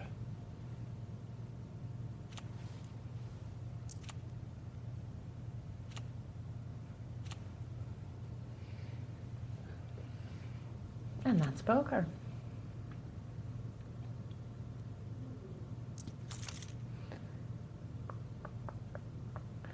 So is it Went Hold'em and K-Rad Bob? They've just come in, haven't they? I don't believe I've seen K-Rad Bob. I got to show I don't pay that much attention to the game. Good to know, good to know. I let it wash over me as I think about which chapter of David Spania's Little Book of Poker I'm going to read next. Oh, I'm quite excited about this. Find us a good story. Yes, please. Let it wash over us all. Shall I do something topical and not insightful? What's the word? I don't know. Topical and Relevant? inciting. Oh. Yes. Inciting to response. It's a story about the difference between the US and the UK players. Ooh. So we'll count Canadians amongst the US people because I'm sure everyone thinks that Daniel Negreanu is British, American. Okay. Now this was written some time ago. So, chapter number 70, Wizardry in the Little Book of Poker by David Spania. Why do Americans play better than the Brits? I've been trying to find out. Written a little while ago, remember? To point up the answer, here is a typical example of imaginative play from the recent No Limit Hold'em Championship at the Grosvenor Victoria, when by common consent, the Yanks outplayed the local yokels. Freddie Deeb, a professional from Los Angeles, who's Daniel Negreanu's mentor. No, he's not. That's complete Rubbish. nonsense. Yeah. He's played with Daniel Negreanu once or twice. Made a pre-flop raise of 3,000 chips in first seat after the button. Fold, fold, fold, all the way around to Bobby Hoff, another Vegas pro known as the Wizard, sitting on the button. He called. Down came the flop. Deeb checked, and Hoff bet 14,000 chips. What was significant was that his bet represented well over half his remaining stack. It was not just a feeler bet. Deeb, who had close to 40,000 chips, raised him back. The Wizard smiled. I don't think I can beat that, he observed. He turned over 2-3 offsuit. Remember, the flop was 7-7 queen. Deeb had check raised with the ace-7. Although this move went wrong for Hoff, it was a neat play which deserved to win, and probably would win 19 times out of 20, because there are so few hands that Deeb can actually do anything with. Sorry, that's my addition. It illustrates how the American players are always trying to build up their stats and take control of the table. Typically, British players' approach is to conserve their chips, run as few risks as possible, and wait for pocket aces or kings. The only trouble is that there are not enough high pairs dealt to make such a strategy viable. The Americans have years more experience under their belts, but their superiority is much richer than that. It stems from a readiness to take players on, knowing that in purely mathematical terms, they may have the worst of it. They are zigging and zagging all the way through a tournament. If they get ahead, they try to get more ahead, never sit back to coast. Summing up the poker festival, Vegas World Champion Dan Harrington was generous. You have a few quite competent players around, but I do not think you have any players with real poker imagination. Players, that is, who know all the moves and have inspiration as well as technique at their fingertips. Maybe, Harrington conceded generously, you Brits are better than we are at Omaha. Now, the interesting thing about that article is that not only was it written a while ago, and a number of people would say that we have as many good players per head as America now, although I was being, flippant about that a couple of nights ago. But I don't think that is a good generalisation between the difference between American and British players. In fact, certainly about 3 or 4 years ago, I thought it was exactly the opposite. Really? Was that we had too many players who were because of our pot limit game, where small pairs and suited connectors have higher value because of implied odds and getting in cheaply. I've always felt that we had too many players who splashed about too much in the big no-limit tournaments and weren't disciplined enough. Certainly not as, players like Phil Hellmuth and TJ Cloutier. So, so it's an interesting observation. Who knows? Okay, what do you think the biggest difference is then, now? I mean, because as you say, that's an older article, and you think that it's actually the reverse. Do you think it's still the reverse? Well, you know what, we live in a global village. I'm seriously, we play poker online all the time now, so how can there be any difference between British and American players? I'm not saying there's no difference, but they're playing together every day. Do you know what I mean? They're either doing the tour together or they're playing on exactly the same tables online. Because big serious limit players do, a number of them, not all, play online as well. So there are no boundaries in cyberspace. It is a global village indeed. No, I think you're right. The fact that everyone's playing together online now, and it's so easy to do that, and people do it all the time, 24-hour poker, gaming around the world. It's got to be blurring the edges a bit, doesn't it? I think so. Yeah, I think so. And not as many... The percentage of American players who are winning in all the big tournaments around the world must be going down, even as tournaments around the world are going up. You've got your big ones in Australia now, you've got the Irish ones as well, you've got some of the biggest tournaments in the world happening outside of America, outside of Las Vegas. That's also got to have a massive influence because it creates a culture of poker in an area, which therefore brings more people into the game and gives people something more to work towards. Yep, definitely. That's my thought, anyways. Definitely, sorry. Right. No, sorry. She knows. Poor Cass. I do feel bad. I mean, I know I've been kind of taking the mick, as you Brits would say. But, yeah, I do feel bad for you. Right, we've got an email here from Damien. Damien says, "Hi, guys. Great show as always, and some wise words from the sage of Chesterless Street." It's a reference to Warren Buffett, who is the sage of Omaha. Damien knows that I have lived in Chesterley Street at one point in my life. That's a bit scary. Is he stalking you? No. I'm sure he's someone I know. Oh, okay. I'm fairly sure. Or he is a stalker called Damien. Which could be a bit scary. Devil child. Right. Cass should try some 1,000 milligram dissolvable vitamin C with zinc tablets. Research has shown that they can reduce the severity of colds by 30% or more. Hope this helps, mate. And then there's a smiley face. I've had some. Have you? That's Has the it scary helped? thing. I've had some tonight, and I'm still like this. You tried echinacea? And we can't mention the brand, but No. and some powerful Stuff. anti-cold stuff that you see advertised all over the place. So yeah, this is the best it gets. Oh, you poor thing. And I'm on tomorrow, so. I feel for you. I really do. Thank you. No, I honestly do. I'm not even taking the mic this time. But I bet echinacea doesn't hurt. No, we'll go for some of that. Lots of fluids. Yeah. Yeah. There you go. I'll do that. Right, a bit of multi-table tournament action as well. We're down to the last three. Going out fourth was Ace Hitters, who took home $176.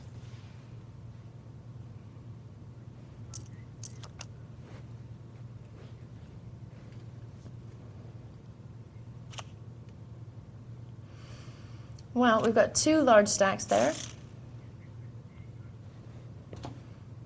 And Larplar is trying valiantly to build his stack back up. The blinds are now at 3,000 and 6,000, so again, going up all the time. And they're coming around quite quickly now that they're just playing three-handed. There's not a lot of time to wait and see what happens or wait for the great hands. You've got to be ready to play what you're dealt, really, don't you, when it's three-handed? That does seem to be the way. Now, multi-table tournaments, I've found, doing the show, that when they do get to the end, I mean, they go quick, quick, quick, quick, and then there's a bit of a lag, really, right before the very, very, very end. Bit of a lull, as everyone sort of jockeys for position a bit. Is that fair to say? Yeah. Yeah, okay. That's what I thought. Look at this. Blah, blah, blah. Big aces. Great K, big queens. If they make some pre-flop moves here, then we can see it all going in. Is Papa just going to smooth call this, or is he going to raise it up now? He's going to raise it up now. Great K won't believe him. He'll have at you, move all in here, and La Papa will call as fast as lightning. Moves all in. La Papa calls. And no upsets. La Papa takes it all, and Great K, who was our chip leader, gets queens against aces, three-handed. Great K, that will kill you. And there's no tremendous shame with that, to be honest with you. No tremendous shame. No, playing three-handed and having a pair of queens, it's not terribly likely someone's going to have a better hand, is it? It's very unlikely. Well, he's gone all in with king-queen. Good. He's not to be disheartened. He's not going to be blinded away. He's going to carry on fighting like a soldier. Like Bear a in mind, soldier. not all soldiers come home. Not all poker players come home. No. I think that's a good analogy, indeed. Got some pretty good hands coming out here now. Ace-King, Larplar against the King-10 by Great K. But I think it might kill him. And it does. It does. So poor old Great K, who was our chip leader and Great White Hope, out in third. Yep, say goodbye. $265. That's not so bad. But I'm sure he's not really feeling that at the moment, having gone from the chip leader to going out third. No. He's probably not going, wow, look, I've got $265. No. I feel great. No. No, not so much. And heads up, here we go. Unique, nice pair of tens. Now this is when I think it gets a bit more interesting with the whole heads up thing. Why is that? I don't know, I find it kind of fascinating, the back and forth. There is something about it. And they're fairly evenly matched as well.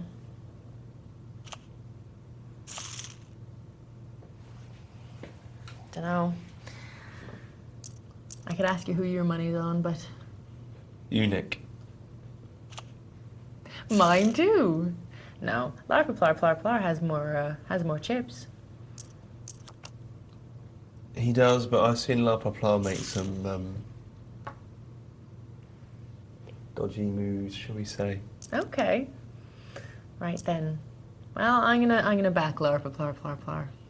Just because I like saying the name. That's very big of you. Just in the interest of fairness and all that, and balance. Eunuch pushing there with the ace-king. But he's out-chipped by 2-1, so this will be some comeback. If there is one indeed. Pair of nines. That's a funny old all-in there, Eunuch. For me, that just smacks of a bit of fear there, really. I mean, he's not going to get a call there with anything other than a hand that beats him. Yeah, that's a very good point. And not a smart play. It's not a smart play, and as Dr. Tom wisely said once, which I thought was a very lovely way of putting it, he says, you're therefore giving your opponent a very easy decision, and you don't want to give your opponents easy decisions in poker. You want to give them difficult decisions. And so for me, applying the pressure with nines, it's the kind of thing, again, that you do when you lack momentum because you're scared of your opponent coming over the top of it. Yeah. And if your opponent's got that big mo, then that's just the kind of thing he can do. So, anyway, ace-queen has hit here. Jack-9 has not, and is obviously dead at that point. And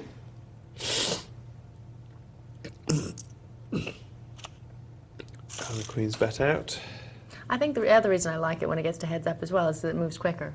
Yeah. It's just much more interesting to see what they do with each of the hands for me. Yeah.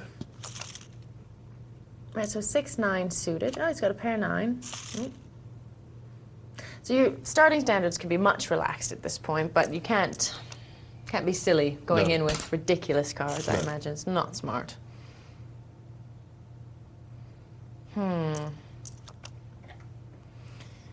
Well, whoever does go out second is going to take home $430. That's a nice little bit of winnings for, what was this, a $10? Yeah, it was a $10 tournament. And the first prize gets 663. Excellent. So 63 they're times for there. About $223 at the moment, being the difference between first and second. Yep. So they're both guaranteed of getting 430 at least. And Not too shabby. there was one funny moment last night, actually. I'm playing on a site where you can't chop the pot. You can't organise deals. Right. I'm playing first versus second, and we're playing for $5,000, which is the difference between first and second place. And I had him out-chipped by 1.8 million to 600,000. And he goes, should we just chop it? I'm like, no, and you can't, and no. No. I'm better than you. I'm going to win. I've got 3 times your chips, more, and no. Well, it was worth a try. It went on for quite a while, actually. I think we both... Got a bit tired, huh? Yeah, well, I think we both kind of wish that there'd been some way of an equitable split, but of course, with hindsight, I'm glad we didn't. Yeah, too right. 4, 5, 6, 7 for Eunuch. And La Pla Pla just betting into it. Yeah. Ooh, 4, 5, 6, 7, 8. What will La Pla Pla do? Will Eunuch make any more? That's a nice pot there for Eunuch, and he goes into the lead. Wow. Slowly nickel and diming La Pla Pla away. Nickel and diming. Nickeling and diming and and stuff. ducking and diving. Yeah, stucking and diving. Get in. So your favourite has now become the chip leader. Look at that. Chip leader. I should have gone with you. I should realise that Zen-like poker sixth Well, sense. it's something you get after, you know, a number of years Is it? at the bays, and So I can look forward to this, but I will have to work my way up to it. Grasshopper. listen, it's not going to happen tomorrow. True. Sarah, it's but you're in the best company, This is true. you know. I'm learning from the master. Very At much. the feet of the master. Eunuch with a 7 there, and now he's really got the foot on the back of the Wow. neck. Ooh, and kings versus king 5. And as we know, that's sweet. And La Pla Pla has hit top pair, and this will be all over. All over, folks. Oh boy, oh boy, You're oh witnessing boy. the all-over moment. 3 kings and 2 nines to make a full house kings full of nines. And La Pla Pla never really had the swing of the narrative, rhythmic interchange of that last heads up, did he? No. But Eunuch did. And did he have the better cards? Yes. But can La Pla Pla get away from situations where the cards are bad? Yes, he can when you're in that. Again, it is about being in that zone. Will the person with the best cards win overall? Definitely, but just a couple of very over-anxious moves, wasn't there? There was. Was he centred? I don't believe he was. He hadn't found his happy place. He hadn't managed to find that zen-like calm. Happy bubbles. Happy bubbles in the veins. Right, I believe we have a game to go to, and we're going to save our emails, our final emails of the show, for the very end. Give you all something to look forward to. Yes, I believe so. So there's a 50-cent $1 game. Let's take a look. Sam Jackson says the things that go, ooh, are party hooters. See, they couldn't see you because you weren't on camera there. Well, no, but you can't do an impression of them without that. No, this is true. But I do appreciate that. It's bizarre. Party hooters. Yes. I don't. Those things that unroll as you blow into them and make a funny noise. Also, what's Sam Jackson doing watching this show? Samuel L. Jackson. Well, he hasn't put his middle initial, but you wouldn't, would you, for brevity? You would just... No. I don't put Caspar B. Berry. It's funny, a friend of mine did a film called Sam Jackson. It nearly won the Best of Rain Dance. Really? Yeah, it was up against two others. It was called Sam Jackson. Was it about Samuel L. Jackson? No, it was not. It was a really good story. Was he in it? No. It was quite badly named then, wasn't it? No, it was about a girl named Sam Jackson. That's a coincidence. I guess so. Did they ever approach him? I don't believe they did, because it was, the lead was a white woman of about 20. Thinking it probably wouldn't have been the right casting. I think you're doing his acting down slightly, I think. Really? You think he could have made that? I suppose so. Percentage raised before the flop, look. Ooh. This is how aggressive they are. Look at that. Ken Snappet, not very aggressive. Johan, very aggressive. And I will expect that. This is after a number of hands have been dealt here, so these are pretty good figures. Ken, you're in quite a passive way of thinking there. Tell us about it. What's that all about? Don't know. 10% called, 3% raised. Johan Haren calling and raising the most. Kev Steele calling an awful lot. Look, 23%. Went Hold'em was also calling 33%, but fewer hands played. Interesting stats there. Lots of things to draw from that. How would you play those different players, folks? That's a good way to think about it. What do each of those players actually look like while they're playing as well? I mean, not their facial grimaces. Yes, not physically, no. I think there's been enough discussion on Poker Night Live about facial grimaces and poker faces and whatnot. You're a prude. I want Lindsay back. I'm a prude. I just don't get half the jokes. It's not my fault. Lindsay makes them. I know. That's the difference. She's got a reputation for being dirty now. I read that on the forum. Yeah. I've not met Lindsay. I'd really like to. I think she sounds very funny. she quite likes it. Yeah? I think it sounds quite funny. See, they were making fun of me on the forum because I just don't get half the jokes. Rent a ghost. Yeah, exactly. I just keep talking like, oh, yes, blah-de-da-de-da, and apparently there's a big joke on me. Very nice people, very nice. Timothy Claypole. Oh, who cares? I can't remember his name as an actor, but he played the original Caboose in Starlight Express. Ooh. Tell us a story, Jack and Ori. He's not my relative or anything. I'm not bigging him up. I'm just... Well, it sounds like you are. It's just a piece of trivia. You're quite proud. If you don't like it, I will... Yeah, then what? Tell someone who actually watched Rent a Ghost. Because if it formed a part of your childhood, I don't think you'd be quite so blasé about it. Whatever. Rent a Ghost. Whatever. Did you just say whatever to me? I did. Is this a playground in the valley? Whatever. Whatever your mother works at, the Golden Arches. Yeah. Good. Sidestep out landmine. Very effective. Thanks very much. I tried. It's late. Ace 3, Ace 10, Ace 3.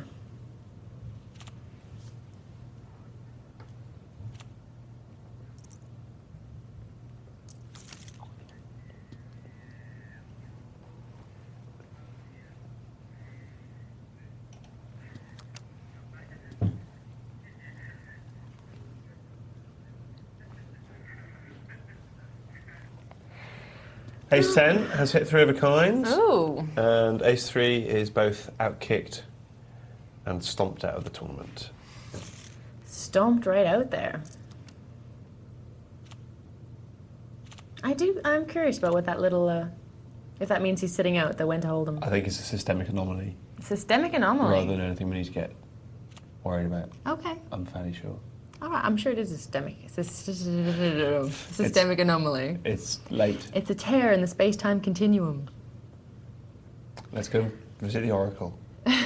No, that's a Matrix. I'm talking Star Trek. Get Well, your science fiction straight, boy. Well, you should, because the term systemic anomaly is a quotation from the Matrix. Yes, but I took it back to space-time continuum. Right. Thank you very much. I'll be honest with you, I'm not quite as into sci-fi as you and Michelle. Is Michelle as well? Yeah, no, you two should definitely get together. Definitely, definitely get together. I think we will. Aces and kings versus queens, a go-go. Now, how will Johan react? He won't have someone push him off this, will he? Ooh. When to hold him was pushed. Yeah, he calls. Is this the time for Snap It to push now? There's a nice amount in the pot. Lovely situation. Oh. That stopped me dead. That did. Mid-word. Well, I was just about to say, lovely situation for Snap It. However, he's not playing. What happened was there was a raise which he called, and then a re-raise which was called. Right. Now, the point is, from my point of view, with all due respect to Ken, he didn't raise it.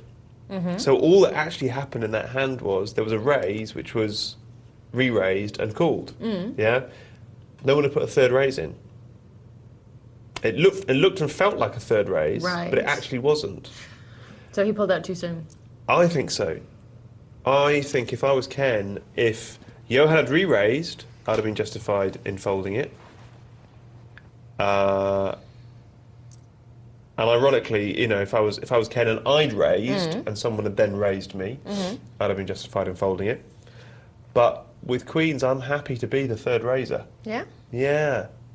Yeah, that's a very interesting question. Unfortunately, we're coming to the end of the show, so we probably don't have time to hear what people think about it. But I'm on again tomorrow, folks, so I'm sure Ken will do us the honour. And anyone else who wants to email in with their thoughts on that hand. Interesting stuff. Always different in the heat of the moment, always very easy from up here. Yeah, that's true. We have a bit of a lofty vantage point here. We certainly do. Speaking of what you're going to be doing in the future, yes. I'm quite curious. Where do you go from now? Are you going to be playing lots more tournaments after your win, kind of capitalising? No. No. That's it? No, it's not it. Well, not it forever, I'll play with the same obviously. regularity that I've been playing before, which is very rarely. Really? Yeah. This hasn't sort of lit a fire in your belly then? No, because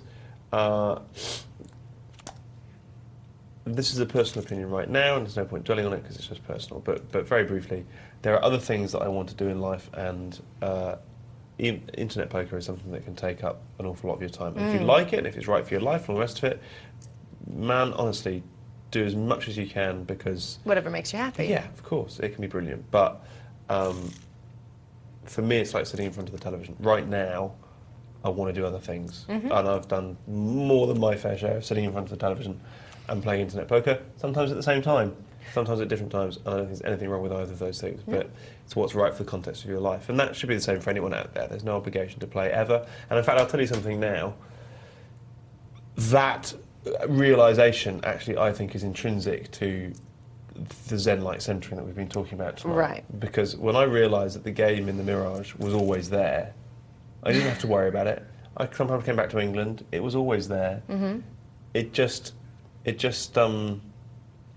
makes you a lot more relaxed about the fact that you are playing or you aren't playing. It's all one game, it's all one session, it's all one continuum, and it is only a game. That's true, and you're right. I think once you do realise that you can go away and come back, you don't lose your place at the table. No. For example, it's not something you have to do all the time, and it's I think important to realise as well, because I was reading a bit of an article talking about poker burnout. And some people who do play for these marathon, 10, 12-hour sessions, and you do get to the point where you're just burning yourself out on it, like a proper medical condition. Yeah, definitely. And I'll say one final thing, which is that I'm not going to withdraw my money. Everyone's spent that money many times over for me. For me, that's just my expectation kicking in. That's just the amount of money that I've got in that account, and I'll keep it there for when I do play. So, no. So you're ready to play. Yeah. Okay, well, we've got one last email, so I'll Cool. dive into that. This is from Mark, says, good morning to you both. Really enjoying the great show and advice. On the theme for this evening, I have a couple of contributions. Firstly, I won a $5 freeze-out tourney with about 300 entrants once. The difference with this tournament was that I played the usual way, tight as a flea's you-know-what. Don't know what you mean. Then just before the final table, the deck beat over the head for about an hour. I must have hit every top hand more than twice each. Needless to say, I was fairly pleased I won, but not the happiest I've been in winning a tourney, so on to point 2. The first tournament I ever won online was by far the best poker I have ever played, which isn't saying much since I haven't played for more than a year, but it did show me what I was capable of doing. I felt that I had a really good read on everyone who sat at my tables. I was able to outplay a great many hands with absolute trash. The main difference for me in this tournament was not only having such a clear read on my opponents, but I also felt that I was more aware of when they were betting scared. This in itself allowed me to get to the final table. Once there, everyone else showed me a great deal of respect, and I was able to play this as a single table tournament and eventually won. I'm very pleased with this as I feel that I'm on the brink of changing the way I'm able to play the game.